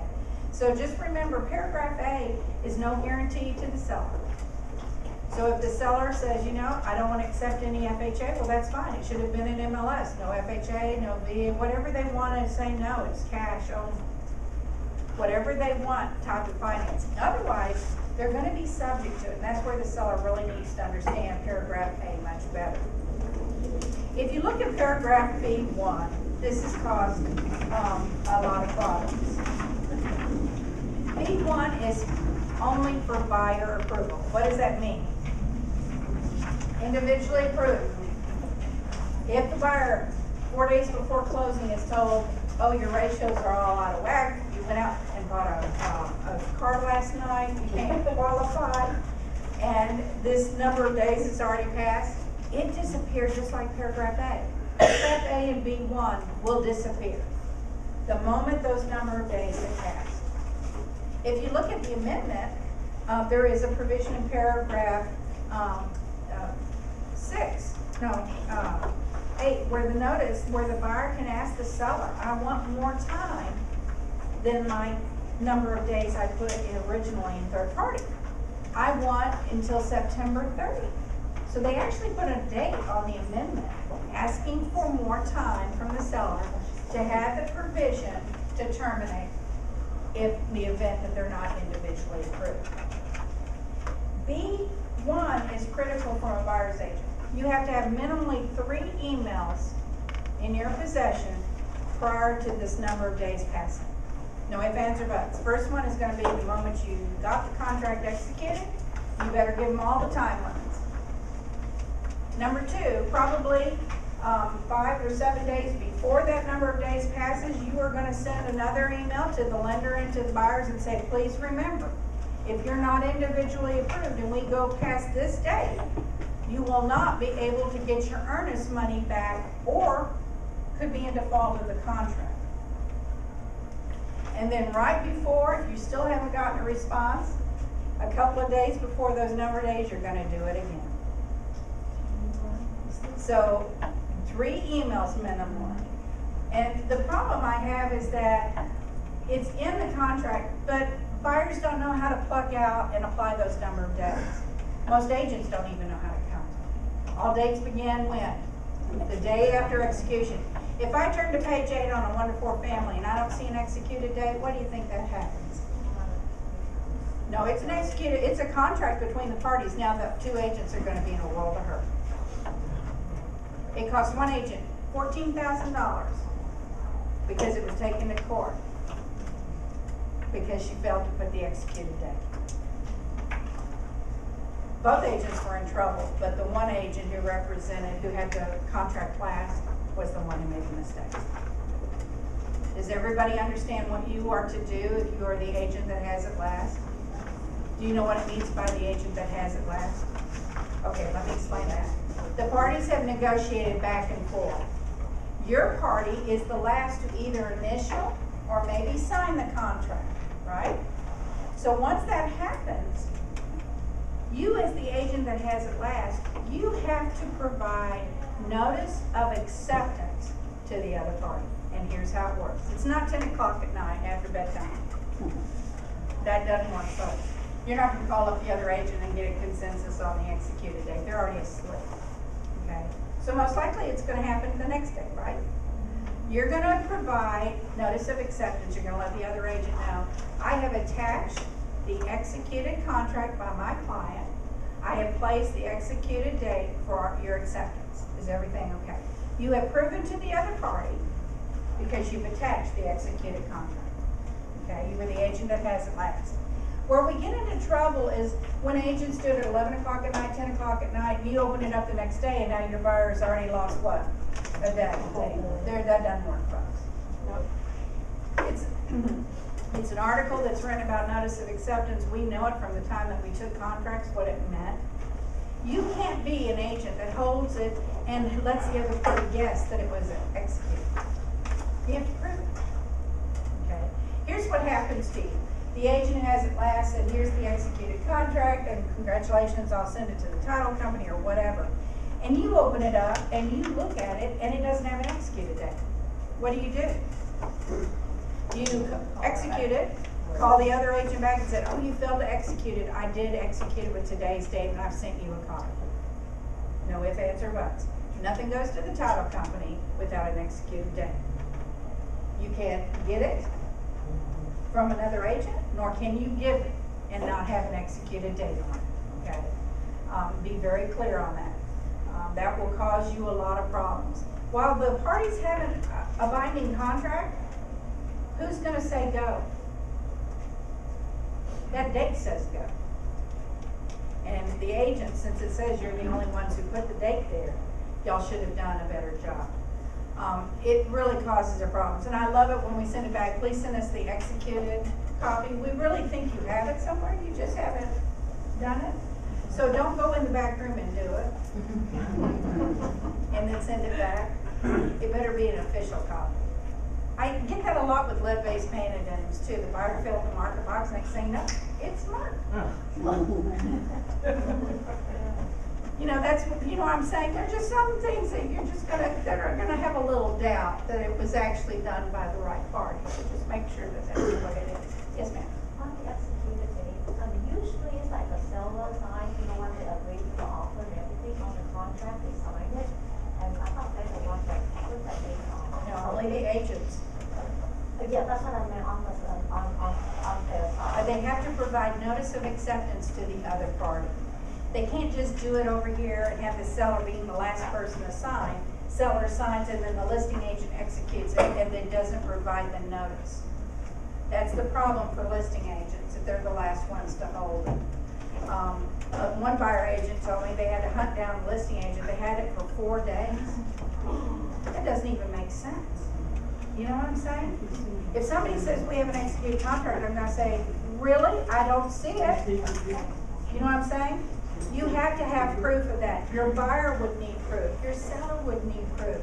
Now we have a contract between the parties. So again, it's real important that executed date. We don't ever want to be lying about that. Again, none of this doing it at night when the other party is already bed. Business hours are for professionals.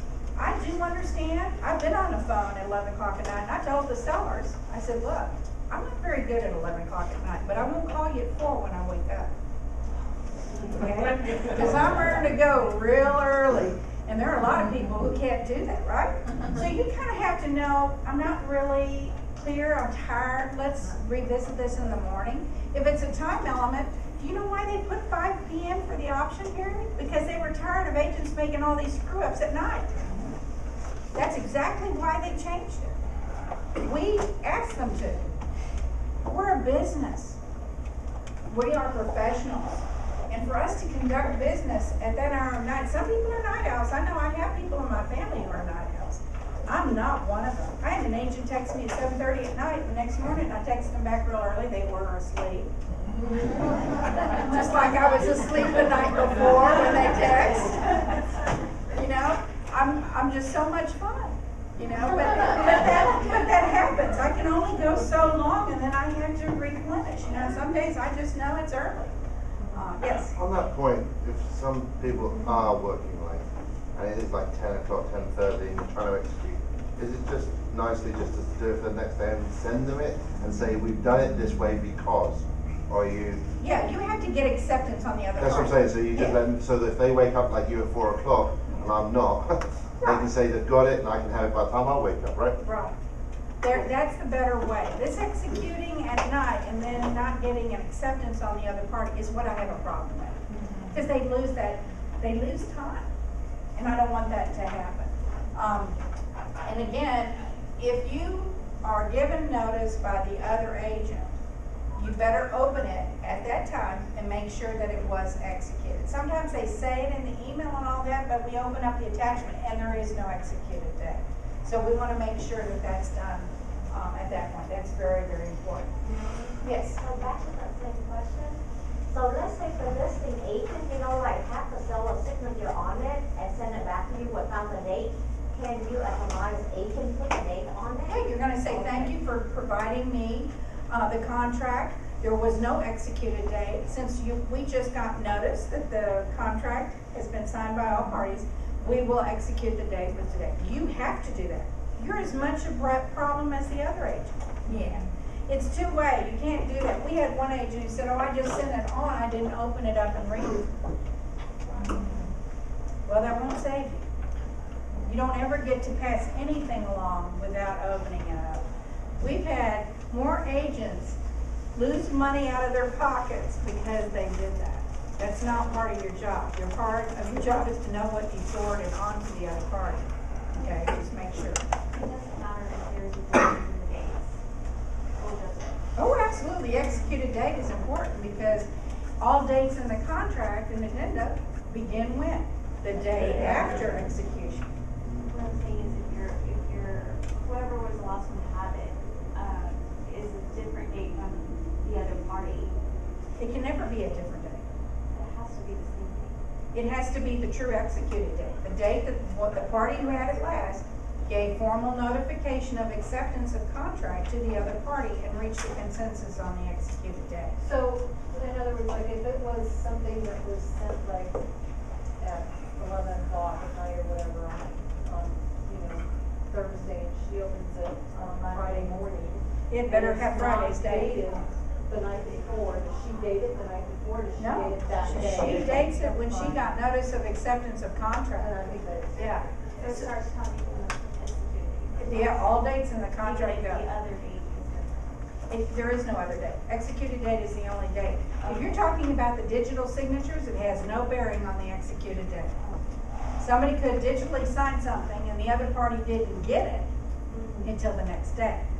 That agent will open it up and say, okay, I got it, and now I'm going to execute it and give notice of acceptance to the other party. That's how it's done. When you go back to that digital signature you mentioned, I noticed that some smartphones, when you open up the file in there, it won't even show unless you open it on the computer or a laptop. It doesn't show up at all. Yeah, you have to be very careful about reading anything contractually on a handheld device. Big time, big problems. So again, notice the third-party financing addendum. As a buyer's agent, you're going to have at least 3 emails that warn that poor buyer that, hey, if you don't give the buyer notice by this number of days, this date, you will risk not only losing your earnest money, but could be in default of the contract. Bottom line, you have to do that. As a listing agent, you're going to make sure that the seller knows that date and what it means. What it means is that the buyer now has missed out, if they didn't give you notice of termination within those number of days, paragraph A and B1 disappear from the contract. They no longer exist. Okay. Now B2. B2. Property approval. How long does that last? How long does paragraph B2 last? As long as it takes to get the repair completed and agreement. Property approval lasts until the day of closing and funding. Period. Does anybody see a fill in the blank on a number of days? Absolutely not. It does not disappear. A and B1 disappear when the number of days passes in B1. But B2 is there for the entire length of the contract. Okay? And what it says is if the lender does not approve the property, the buyer may have the option to terminate and get their earnest money back. Okay, that's what it means. Can the parties negotiate if it doesn't appraise? Sure, the contract doesn't stop the parties from negotiating. Does the buyer have to? If the lender has declined the property approval, does the buyer have to negotiate with the seller? No. Absolutely not. That's why listing agents need to do a better job. I think sellers think that the buyers would come back and negotiate with them if the lender declines the property, and there's nothing in the contract that makes the buyer do that. So see, sellers are really in a very difficult position. These contracts and addenda are meant to favor the consumer. So of course, seller, when they get an offer, they're going to have to really understand, look, you can't even go out and sign a lease until we've done the appraisal. What? Well, you're risking everything. What if it doesn't appraise? And what if the buyer just walks and won't even negotiate with you? And you have a lease and you have a mortgage? Do you know what I'm saying? What do you think a seller can do to be a smarter seller? I'm not saying this is nothing negative about the seller. There you go. The seller asked that, that the seller asked in the amendment or in the contract, it's where it should be is in the contract, that the seller requires that the appraisal will be done during the option period.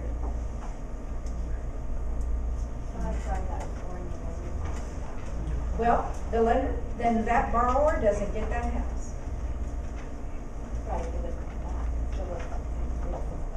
No, if a seller says, I will agree as long as the appraisal's done, well, the buyer won't get that property if the lender's gonna be that bad. But every lender I know, they can expedite appraisals. Yeah. But here's the reason, if a lender will not expedite the appraisal, what does that mean? That buyer is weak. That buyer is not a good buyer. So just remember, there are signals we get every day and nobody pays attention to it. Because the lender who knows they got a strong buyer who's individually approved, they did it last week for us. In 2 days we got it. 2 days. So don't tell me that a lender won't do it. The lender won't do it because that buyer's iffy on individual approval. Yep, a strong buyer, a lender will jump through hoops because they only get paid when what happens. Yeah. They're not going to say, oh no, I'm not going to allow that. They're not allowing it because the buyer is not individually approved. There's issues, conditions. Yes? So if you wanted to write seller requires that appraisal gets done during the option period, would you put that on 9? Yes, that's the only place it could go. Special provisions, paragraph 11. Okay. And not in the amendment, in the contract. Okay. And again, that's the only way that the seller can have a feeling that they could go and get a lease or go put money down on a new build or money down on a house and go forward. You know what I'm saying? Otherwise, they're risking too much. Yes? I thought anything in special provision should be provided by like an attorney. No, it says any material or business facts. We don't write contingency language. The seller asked that the seller required that the appraisal be done during the option period. That is a fact. The seller request. The seller, yeah, the seller has to tell you. Put that in there? Mm-hmm. Yep. Mm-hmm. You had a discussion with the seller. Seller doesn't like the fact that they can't have a lease or know where they're going to go until the property appraises. What do you think a seller's going to ask? Well, let's get that done now. I wanna know. Because the seller just found out from you that the buyer doesn't even have to negotiate with you if the property doesn't appraise. See, sellers will have different responses if you've told them the right things. It is. And I had one agent who said, Marilyn, if I tell them that they're gonna do this, I said, that's not your choice. That agent was saying, I've worked too hard. It's about me. Look, you've all worked hard. I know that. But it has to be about them, their decision. If you told the seller that, look, you can't go out and get a lease, you're gonna, all those monies, you could be in default, you have a lease and a mortgage, how do you feel about that? How do you think a seller will respond if you tell them that? They're saying, how can we get the appraisal done earlier? How will I know? Can we get it done earlier? We had one where they cashed, and there's no provision for a cash buyer. No, they bought it at the sales price. They don't get to negotiate. They have no position of power. There's nothing contingent upon it being approved, right? So what does the cash buyer do? They get their appraisal done during their option period. That's the only way that has always protected them. And as I said, it's amazing. When a lender knows that buyer is strong individually approved, they make things work immediately. Otherwise, it's an indication that, now we know. And as a listing agent, can you pick up that call and ask the lender about expediting the appraisal during the option period? How long do you think that'll take, Mr. Appraiser or Ms. Appraiser, to come out and do it? Oh, it should take them, and within 8 days we should have it. All right, they're going to get a 15-day option. Be smarter about the position, leaving the options open for both of your parties. As I said, the contract in addendum is really biased towards the purchaser, the consumer. So y'all have to be smarter about giving sellers options and let the seller make that decision. I don't want you to be in a position that you didn't know that the property didn't appraise. You find out 4 days before closing it didn't appraise and the buyer wants to walk. Now, how are you going to talk to your seller who's already moved out? You know what I'm saying? Those are impossible conversations. It's bad enough when the buyer defaults. But when they don't even give the seller an option to negotiate, the seller feels like they got really kicked in the gut, and it doesn't work very well. So they need to know that. Now we're going to look at the addendum for sale of other property.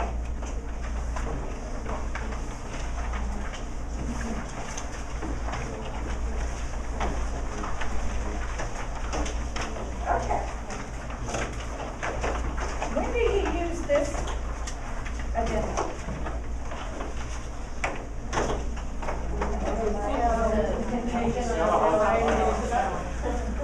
Okay, the buyer you represent needs the proceeds from the sale of the property to buy this new property, right?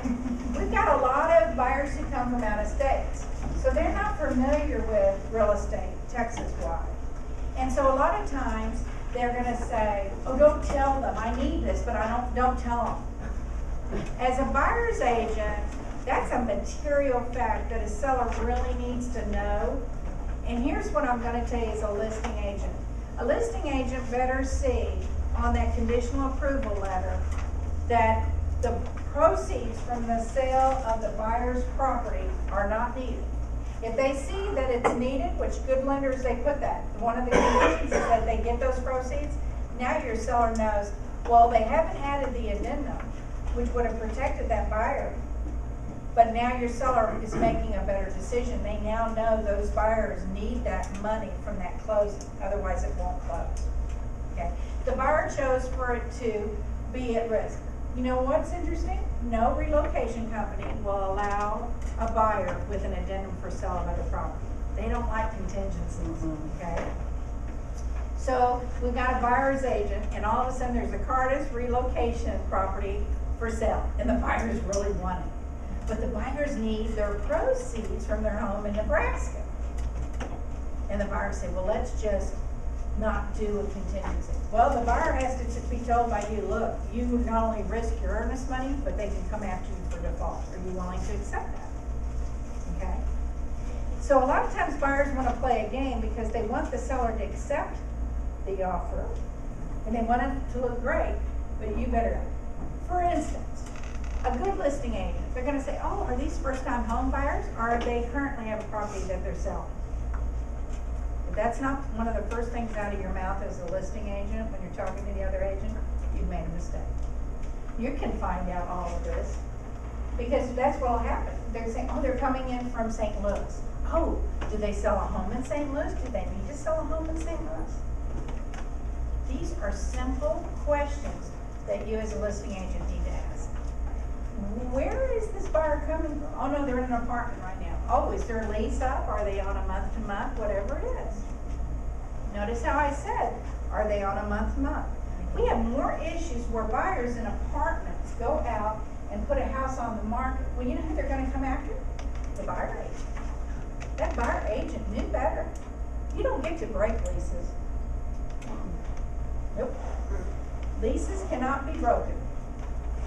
If a buyer wants to get out of a lease, they better do that early termination lease in writing with the landlord and know exactly how much money it's going to cost them. Because in the state of Texas, landlords can enforce it immediately. The moment they know you're in default, you're escalated all your payments under the lease. Okay? Apartments, they don't care. Apartments are deadly. They're never going to let your buyer out. The buyer's going to have to come up with a bunch of money. So again, just remember, those are questions that you're going to ask no matter what. Because this addendum for sale of other property protects the buyer falsely.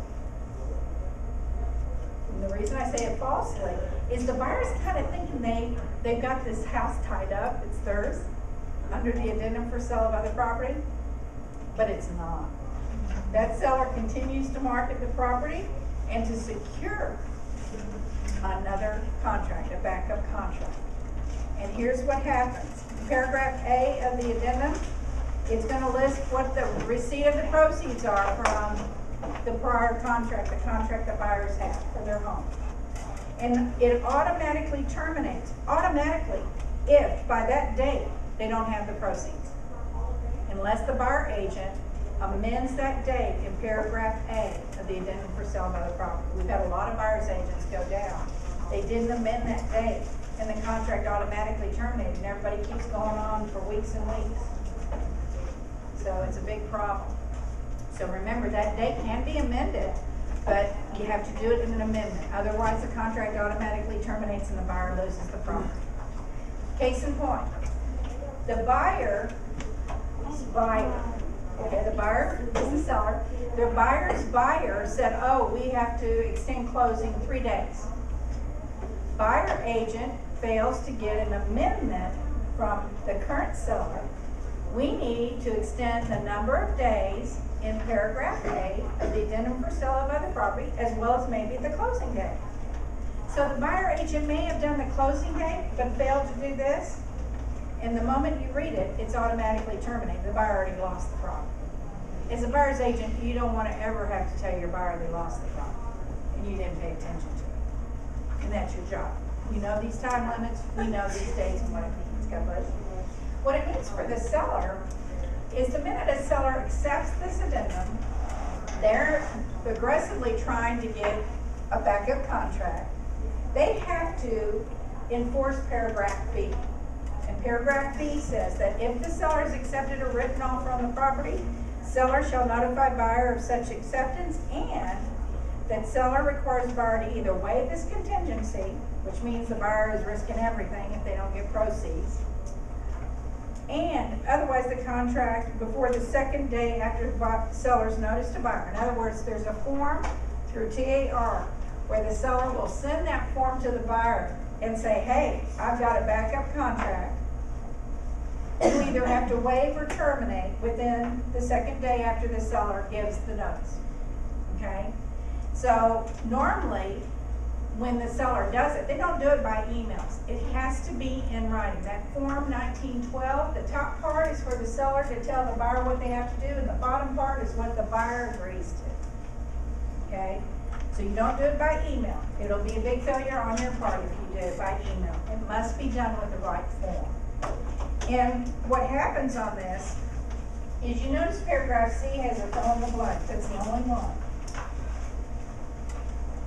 If a seller says to a buyer, okay, I'm gonna take a hit if I let you stay in this contract and you have waived this contingency. So in other words, the buyer says, I still need the proceeds, but I'll waive this addendum and no longer exist for me to get my earnest money back if I don't close, okay? The seller better put a very big dollar amount in paragraph C. And the reason for that big dollar amount is no seller wants to allow this contract to go forward with a buyer who needs the proceeds and hasn't got it. You see the difference? Okay, no seller on earth would do that. And I see $500 in there, sometimes I see $250, and I know that the listing agent didn't look at it. And if you're the buyer's agent and the listing agent is somewhere else, that's fine. But if you're the listing agent and you didn't pay attention to this, that is a very bad thing for your seller, okay? So the buyer agent will go, oh my God, why is that so high? Well, the seller doesn't want to take that risk that your buyer will default. Your buyer, we know they need the proceeds and they want to waive that. Well, they only have $1,500 down and my seller's keeping the property off for 60 days. You see the difference? That's a negotiating tactic, and that's exactly what your seller should agree to. We've had them where it's sent over this way and the listing agent missed it, and of $200. And when the seller found out that that was all additional that they got, they called the brokerage immediately and complained about the listing agent that they failed to bring that to their attention. Again, you may send it over to them, but they don't know what they're looking at. They've never used this form before. You are proficient in the use of all the forms. Okay, so that's what you have to be careful about. Well, that number isn't something that we would arbitrarily come up with anyway. That's something that we should sit down and have the buyer, we can offer, hey, look, we think it should be, you know, if you're 100% of the original earnest money, or, you know. If you're a buyer's agent, you're gonna say, let's put $50 in. Right. Right. But as a listing agent, Yeah. that's very critical. That's the part that I'm talking about where the listing agent got in trouble because they didn't see that it was very low in value. And the seller got upset because they kept the property off the market. They're tied up with a contract. This is a binding contract. But even at that, as the buyer's agent, wouldn't you want to put a little higher number in there to make it? Only if it's in your buyer's best interest. You as a buyer's agent, you get to give options, but it's in the buyer's best interest. Right. And the buyer's saying, no, I don't want to risk any more money. Right. Well, you won't, but just remember, there's a seller who's gonna counter this, so just be prepared. Right, yeah. That's how you deal with it from a buyer's agent.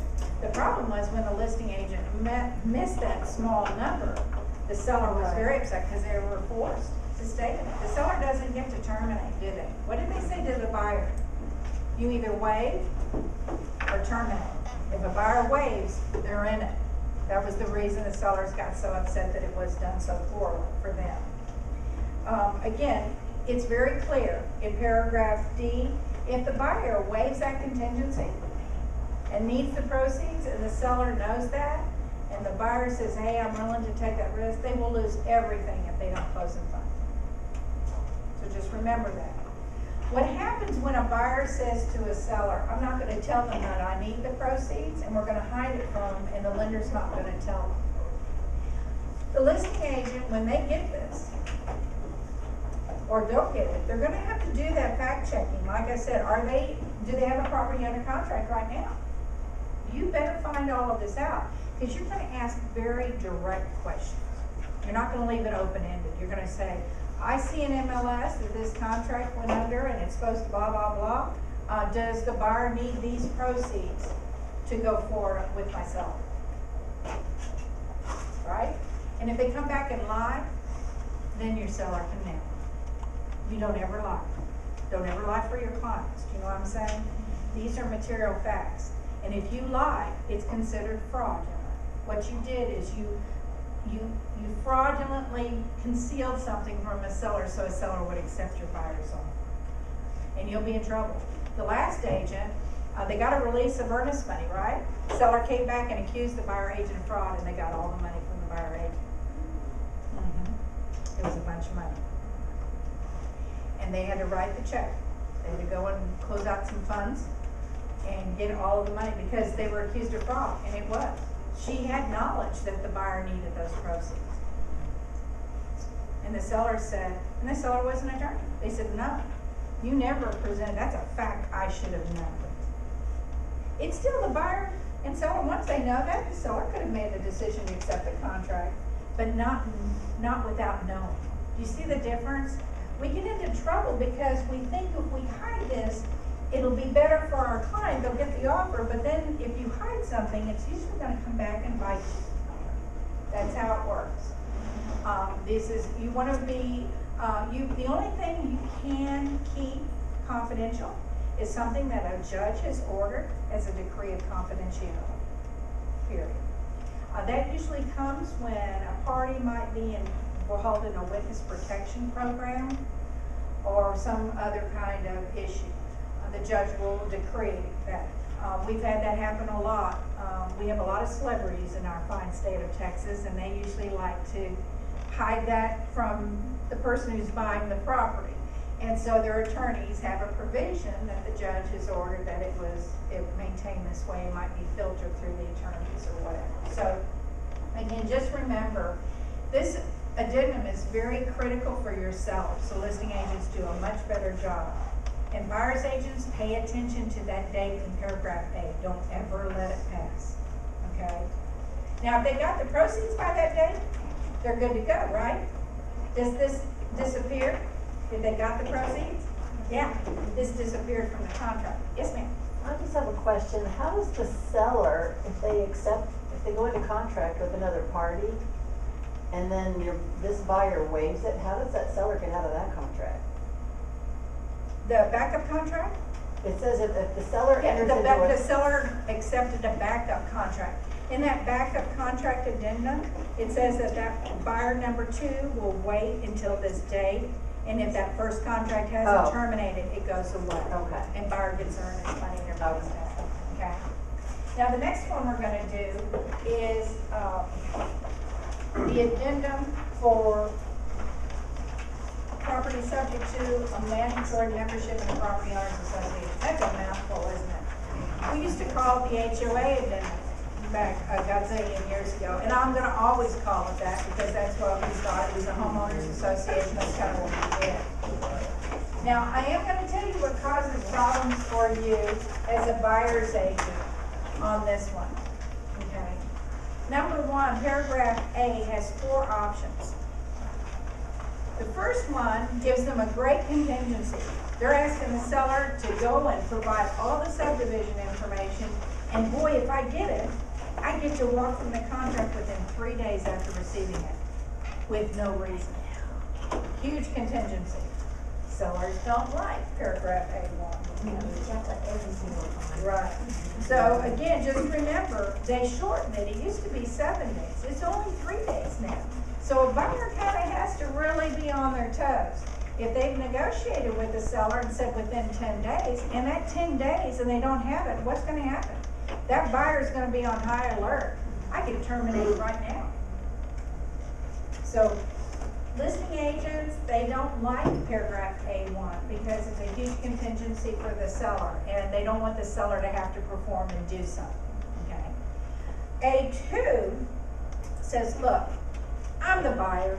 I'm going to get these subdivision information, and then I have to give them to the seller. And then if there's something I don't like once I've gotten them, I have 3 days after I've given it to the seller, because it has to be at the same time. The seller has to get whatever you got. That buyer has 3 days, and they can terminate for no reason. So it's a free kind of termination for a buyer. Paragraph A3 says, hey, I haven't received it, or I have received it, I don't need it, and I don't need an updated resale certificate. So what the buyer number 3 says, look, if it does require an updated resale certificate and the buyer gets it, within 10 days of receiving it, they get to terminate based on whatever is in the resale certificate or not, okay? So A1, 2, and 3 all have contingencies where that buyer could tell the seller, I terminate. Listing agents, do you like that? Absolutely not. That's why you went to this course and you said, let's use a contract addendum at time of listing and let's mark A4. Listing agents, you better not do that. That's not your job. That's a contract document. It's driven by a buyer saying to a seller, this is what I want. The best way for your seller, if they see A1, A2, or 3 mark, is they can counter and say, no, I want A4. That's the way your seller does it. Don't push it off on another agent. It's very unprofessional on your part.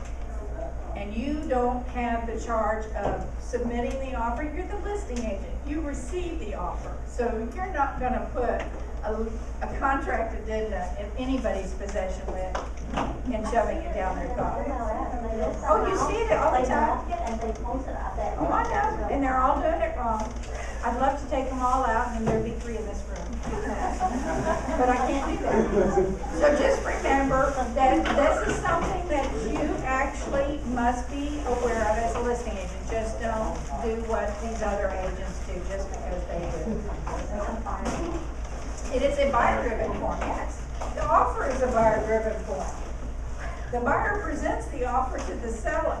So a seller shouldn't have something that they've got ahead of them, oh, here, this is how I'm going to respond. Let the offer speak to itself to a buyer and seller. That's the job. Yes, sir. Okay, so on A, 1, 2, and 3 protects the buyer. So if we're a buyer's agent, then we need to submit that to the listing agent.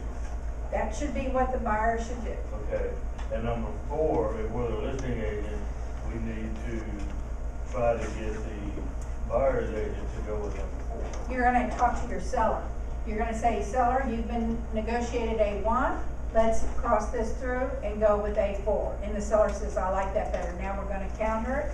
You're either going to do it through a seller's invitation to resubmit, or if they're going back and forth, they'll mark it through initial and send it back and accept it from the other party before they sign it. Okay, and then on A1, do you recommend 10 days? No, I don't know of any association that does anything in 10 days. I know, that's why I'm asking. No, I don't. I'll be honest, if you call Monday, you're gonna get a response, Monday person. On Wednesday, you're gonna get a different response for delivery, and then on Friday. I just don't trust it. If I were a listing agent, I'd get that confirmed up front, so I would be able to provide that, so my seller would know, look, we can't negotiate 10 days.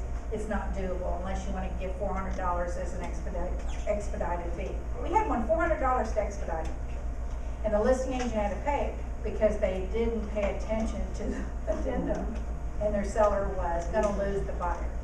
Okay.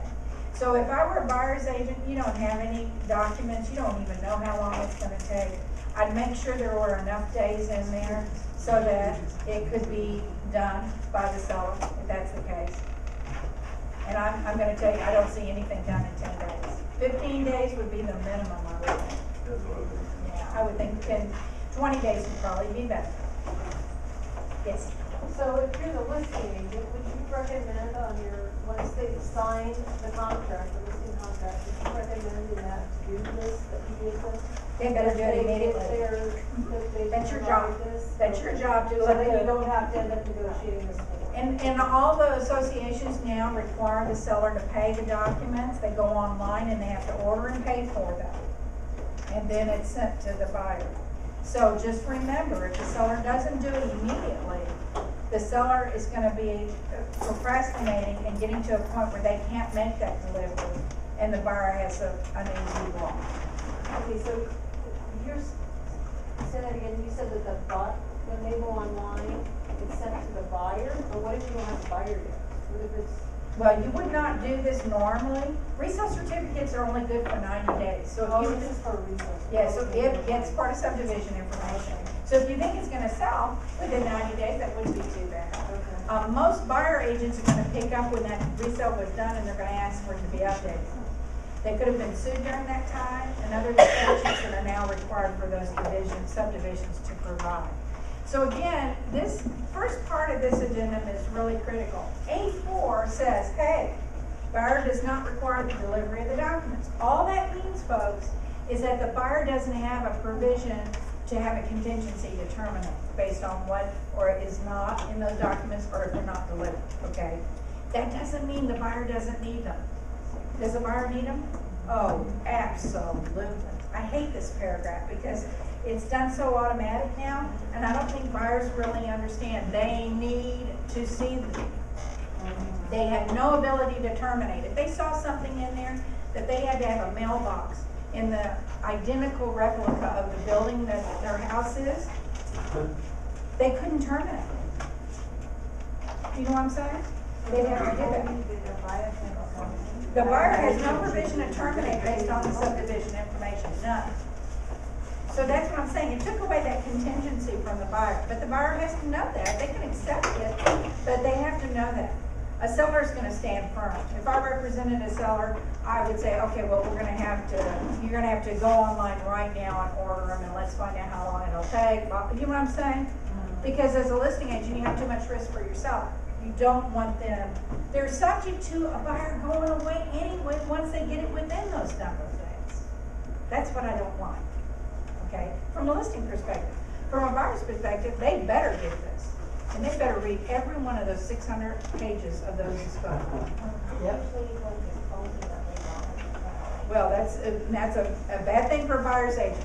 If your buyer gets it at closing, you're going to look great in a jumpsuit. You will be on the hook as a buyer's agent. There's nothing you can explain unless you put it all in writing ahead of time, the risk that a buyer was taking by completing A4. Just so you put it in writing, you're okay. But if you didn't, you're going to be in trouble. What it doesn't do for a seller, say a seller has been in non-compliance with their homeowners association because they painted their front door red. Okay? And the seller said, well, I didn't know that. Oh, but the seller did. When they bought that home, they were provided the subdivision information, and even though they didn't read it, they're subject to it. So now the seller is going to be in default of the contract. They kept something from this buyer. They marked A4, but they kept something from the buyer. Even though they didn't read it, they were not in compliance, and that seller has to be perfectly in compliance to get away with this, okay? Because any material information or material changes, and a buyer doesn't know about them, the seller is in trouble. You see the difference?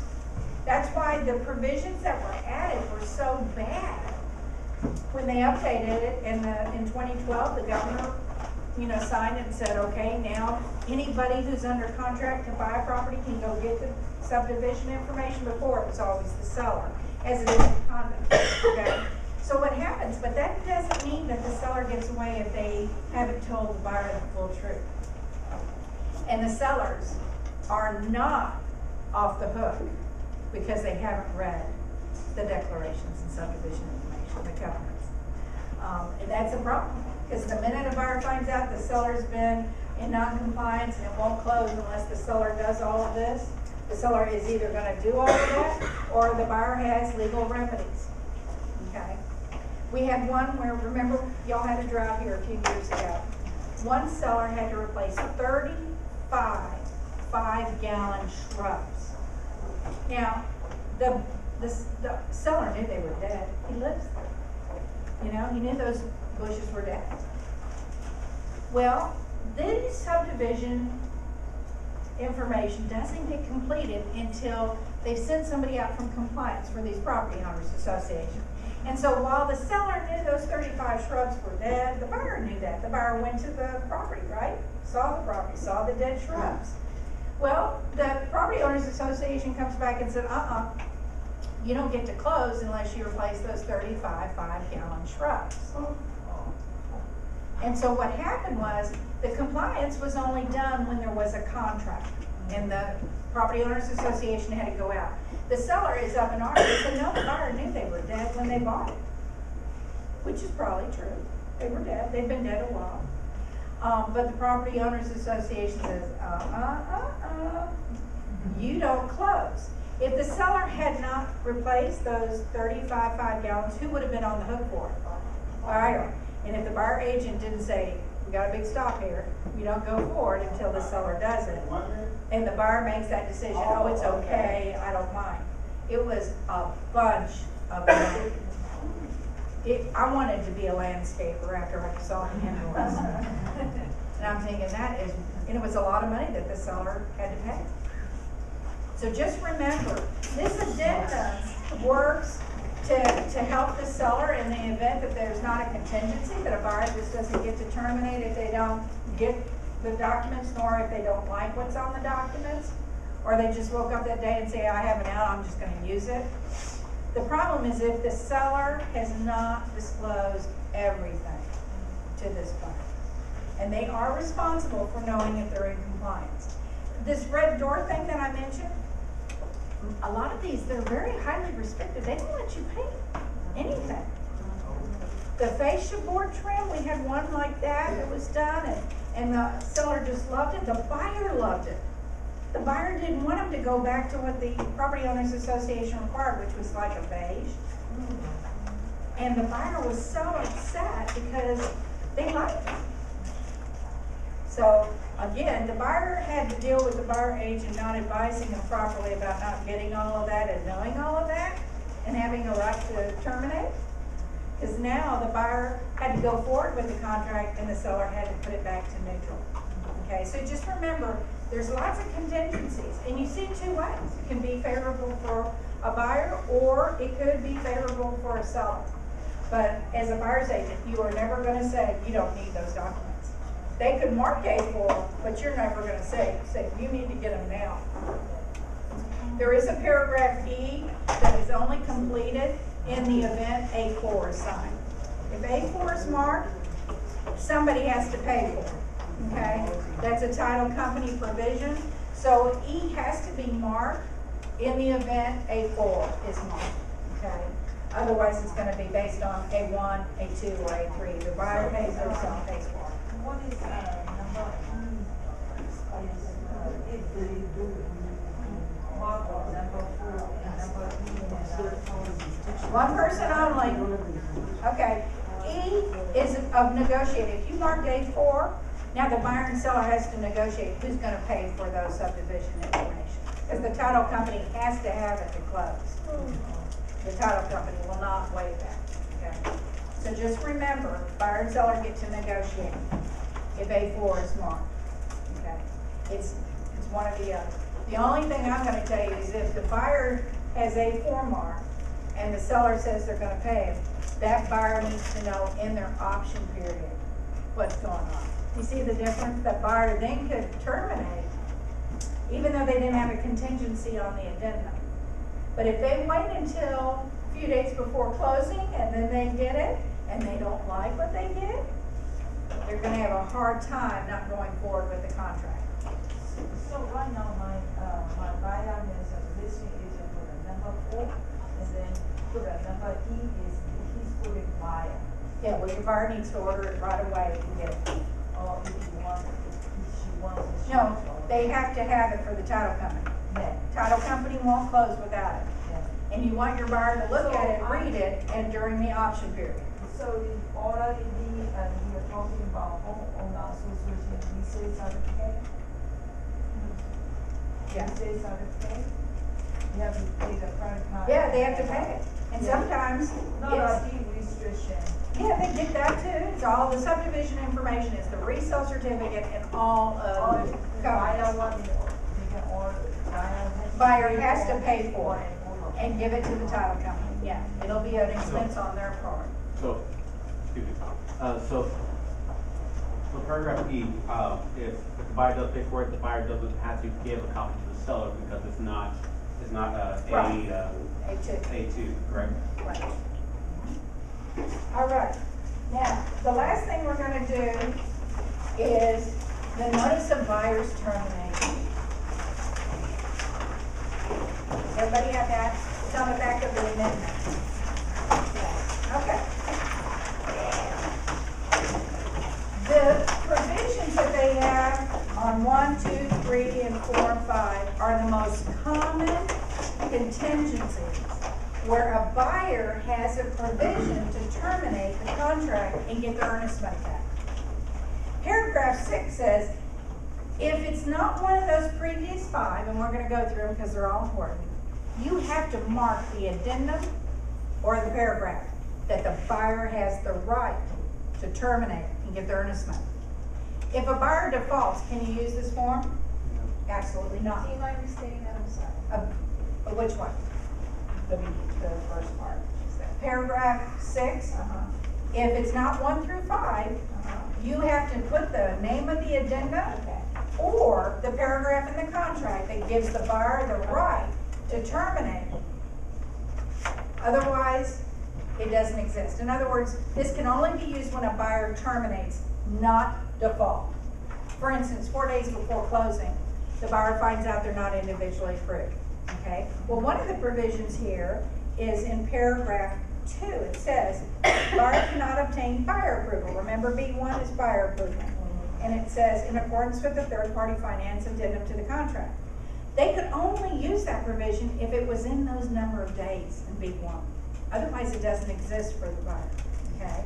So you can't use this when a buyer defaults and because they're not individually approved until a few days before closing. You can only use this when there is something in the contract and a buyer has performed per the provisions of the contract.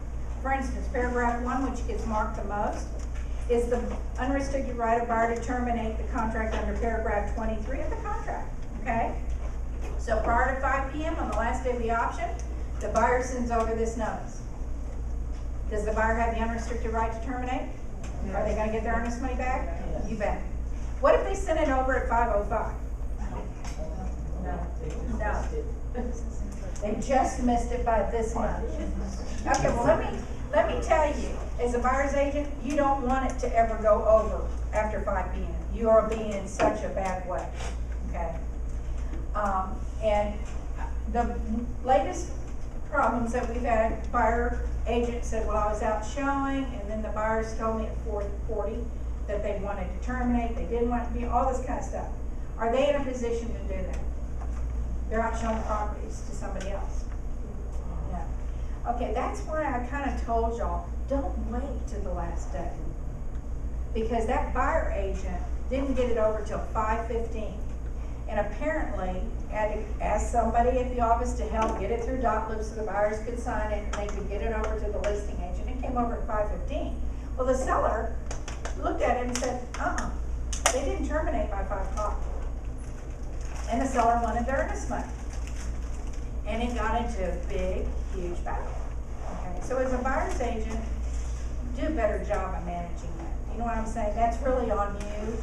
I know buyers change their mind, and she said, you know, earlier that day, the buyer was gonna say, okay, just because the seller won't give it to me, I still wanna go forward.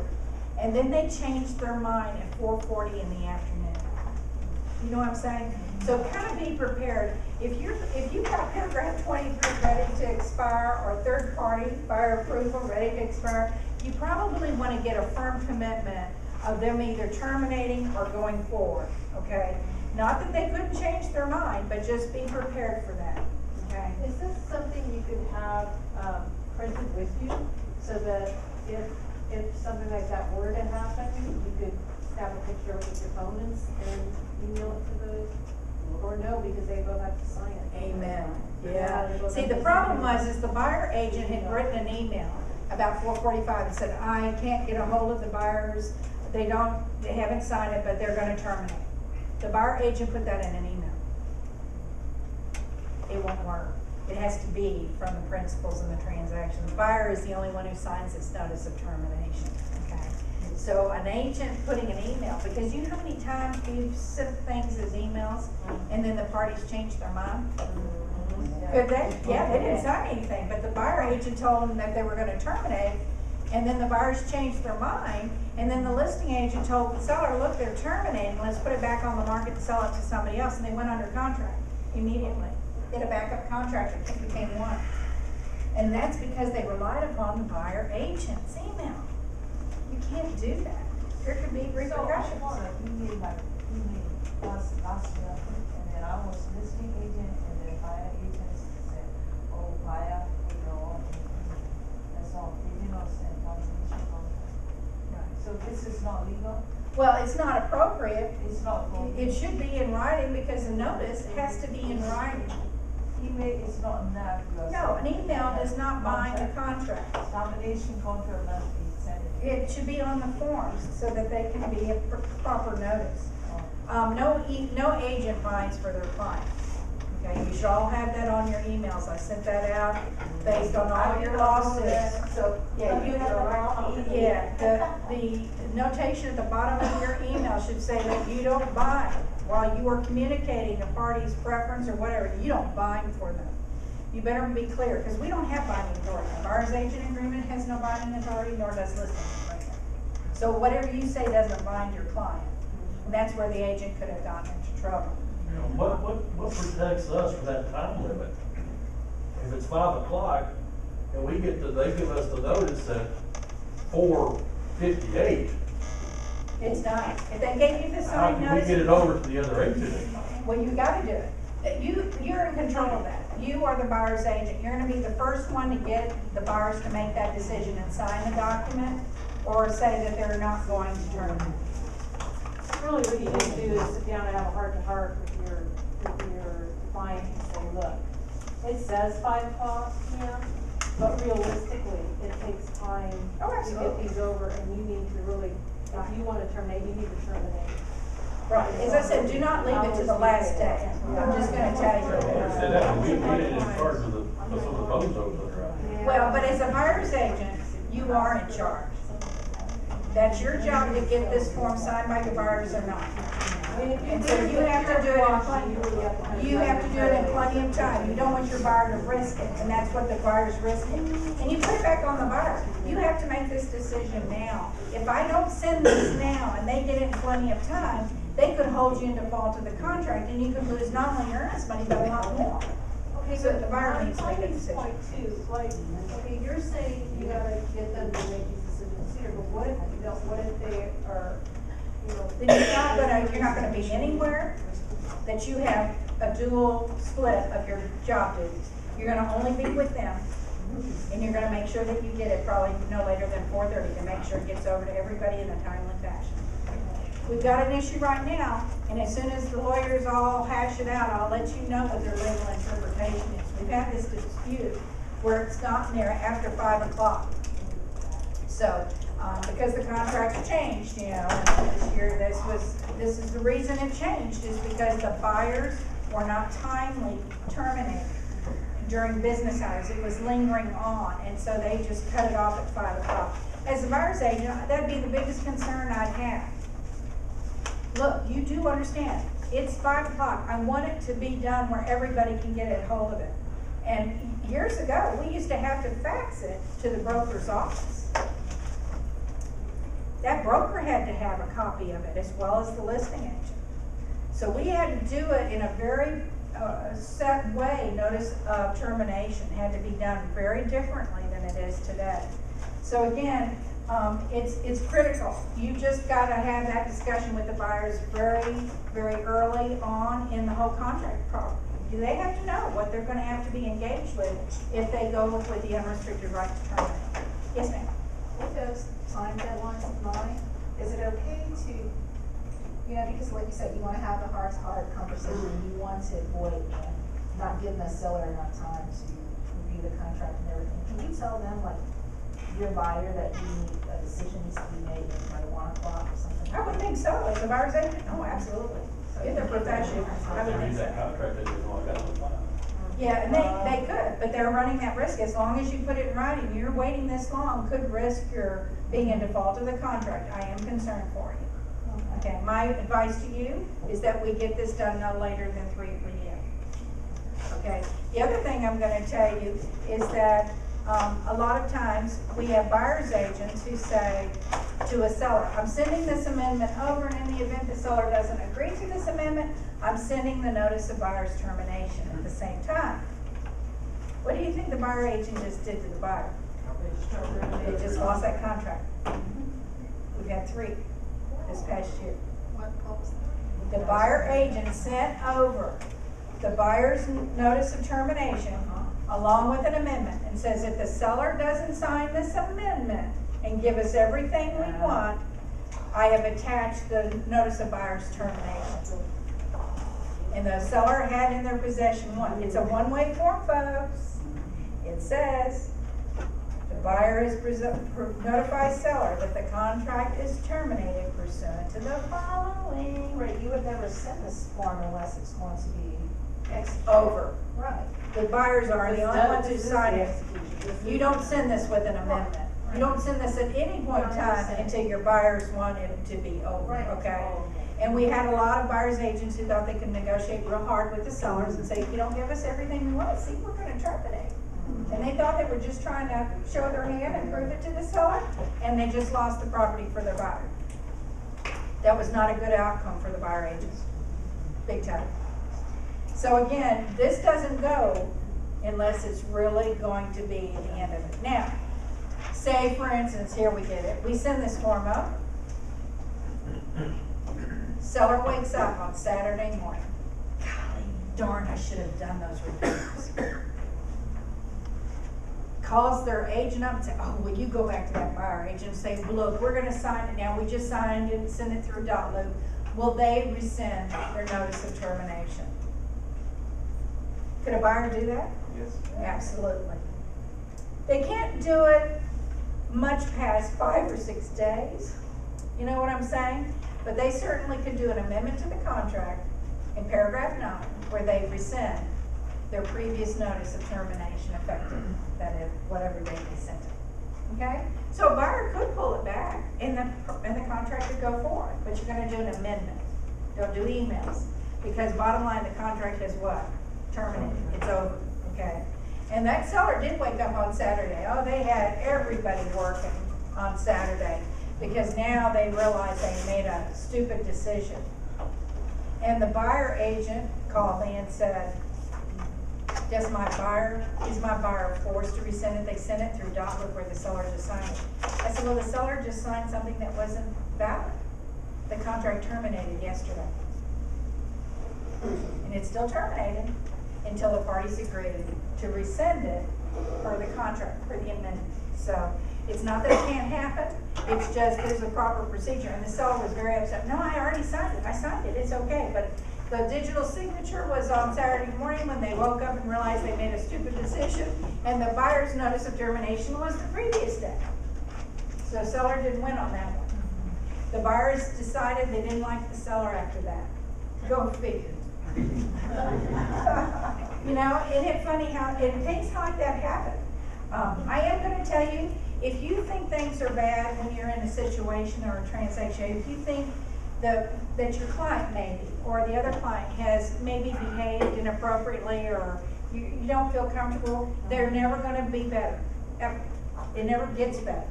Okay, I just want you to know that. A lot of agents think, oh, well, we'll just hang in there and keep pushing. No, they never get better.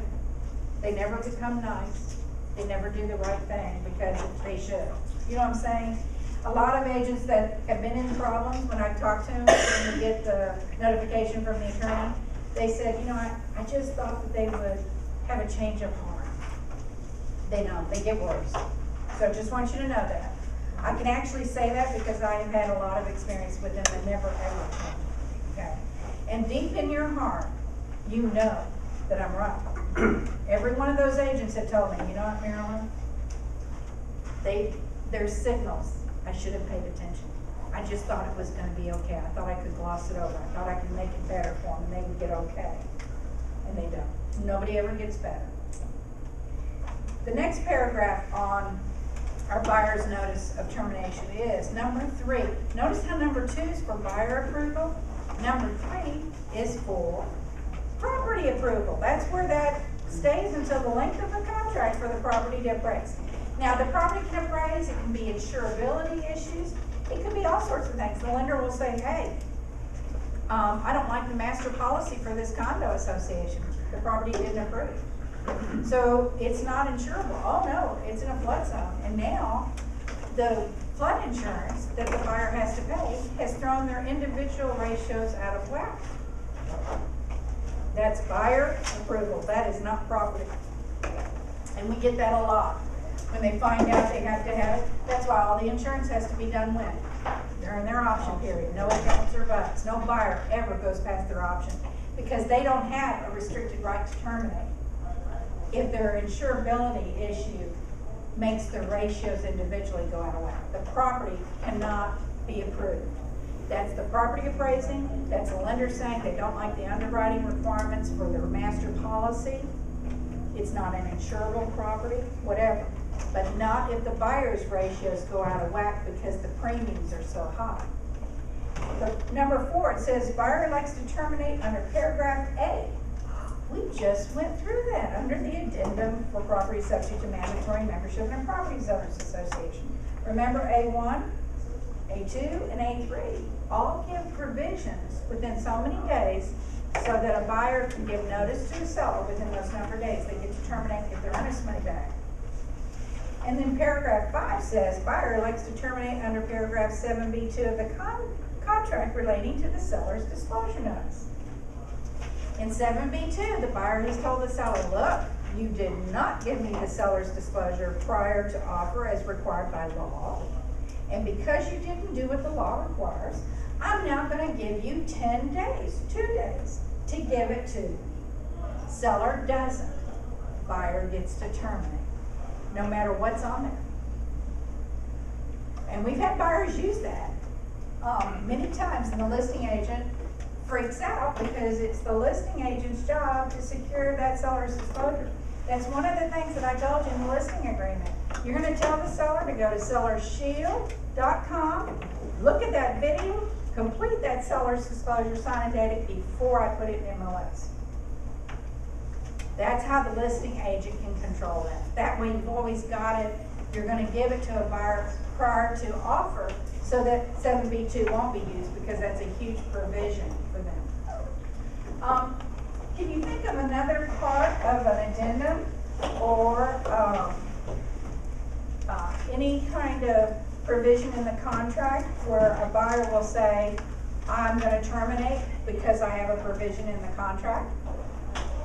Here's what I would do. What if the seller failed to complete all of the repairs per the addendum and the amendment? The seller would be in default. Buyer would be terminating per that provision in paragraph 7. So there's lots of different little provisions through our contract that says if you don't do it by then, you'll be in default of the contract. And so every one of those provisions allows the other party to say, hey, I'm terminating because you did not do this per the contract terms. Again, the biggest problem I have is buyer agents using this form when the buyer defaults. In other words, the buyer doesn't have a provision to terminate and get their earnest money back. And that's my biggest concern, is you need to use the form appropriately. If I was a listing agent and a buyer agent sent it over and said, and this is what we get in paragraph 6. Buyer did not like that the seller did not complete the seller's disclosure. Is that a provision for the contract? No. It's either 7B1, which says they received the notice, or 7B2 is what you're going to use if your buyer says, I'm not signing that until they complete it. Okay? So the buyer is not going to mark 7B1 because they received it. They're going to mark 7B2 because they did receive it and they found out that the seller didn't complete it. See, and they have the ability to negotiate and terminate because 7B2 says if you don't give it to me within so many days. So again, just be real careful that your buyer understands that there are only some ways that you can actually terminate in the time limits and be able to get your earnest money back. Otherwise, you could be in default of the contract.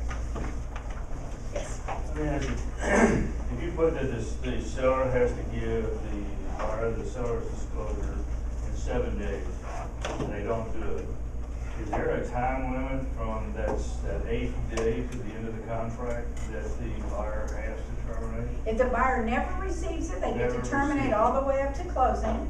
If they did get it, they have 7 days to terminate. So there's a provision for a buyer so that the statute, which says the seller is required by law to give it before the offer, if the statute says, hey, you get to terminate no matter what's on it. Even if it's completed, even if everything's perfect, you get to terminate. That's the requirement because the law is very clear for the seller doing that. What I think is the hardest thing is that If you as an agent do not understand clearly the provisions your buyer has that they can terminate and not be in default, you're not gonna be able to communicate it to them. You could easily say, I know you really got your heart set on this property, I know you love it, but let's just look at this form. In the event you do your inspections or something comes up and you decide you don't want to go forward, we're gonna have to use this form. In fact, let's just talk about this form because it's gonna point out parts of the contract and addenda that you've already been willing to accept. And this is how we have to abide by it. Time limits are critical. You don't want a bunch of lawyers involved saying that the email at 4:45 was absolute clear notation to the other party, and then have the lawyers all duke it out. That one lawyer who represents the buyer thinks that that email notice is just fine, and the listing agent and their broker know that that email is not just fine, it's not a part of the contract, and the buyer agent doesn't have binding authority. You know what I'm saying? So, at the end of the day, even though we have all of these provisions, sometimes it comes down to where our sellers and our buyers have to make a decision that they might not like. I think sellers have to make that decision more than buyers. In other words, they get a buyer who doesn't want their property, send an email, and at 5:15 they actually send over the notice of buyer's termination. Okay, isn't it past the time of 5 o'clock for paragraph 23? Yeah. But does your seller want to fight it, or do they want to let this buyer go and find another buyer for their property? See, sellers have to make those hard decisions. And most of the sellers I know, if they really want to sell their property, they usually want to have this matter over them, the contract terminated, so that they can go forward and find a buyer who really wants the property. If you've got a client who wants to fight, they're going to drag you in, big time. Okay, so just kind of know that before if you've been showing them property and you can kind of tell that they're kind of like it's my way or the highway, you're going to have to make a real hard decision because you may be in that fight even though you don't want to be. Okay, because that's their tendency and how they're going to do it. Now next month, we're going to go through leases. Y'all have got to do a much better job representing landlords and tenants. And so what we're going to do is we're going to review the issues on the lease listing side and then the tenant side. Because we have too many problems with leases, and most of it comes down to the tenant agent failed to do their job and make sure it's an enforceable lease for their tenant. And the listing agent failed to give the landlord's rental criteria, which every landlord should give. And so we're going to need to revisit with it. We've had too many issues on leases. So we're just going to, and we do a lot of leases here, so y'all need to all be very aware of your responsibilities if you represent a tenant as well as if you represent a landlord. Are you gonna go with apartment rental too, because it seems to operate different than. Let me tell you, here's apartment rental. I'm an agent and I represent somebody who wants an apartment. I go up to the apartment with them, sign them all in. Next thing you know, Maryland just gets an IABS and an invoice for apartment rental, and I am done. That's it. Apartment rentals you can't interpret this as legal contracts that are very small pitch and multi-pages. So if you represent a tenant, all you have to secure is that they're gonna pay you. Do you have to get a copy of their rental No. application or no? All I said is information about brokerage services and the invoice to the apartment so that you can get paid. And the invoice. Yeah, it's real simple on that part. What I'm talking about is when you represent a tenant and you're going to use our TAR lease, which has lots of enforceable provisions on a tenant that a tenant agent really needs to bring to the attention of a prospective tenant. All right, good people, have a good day and stay cool.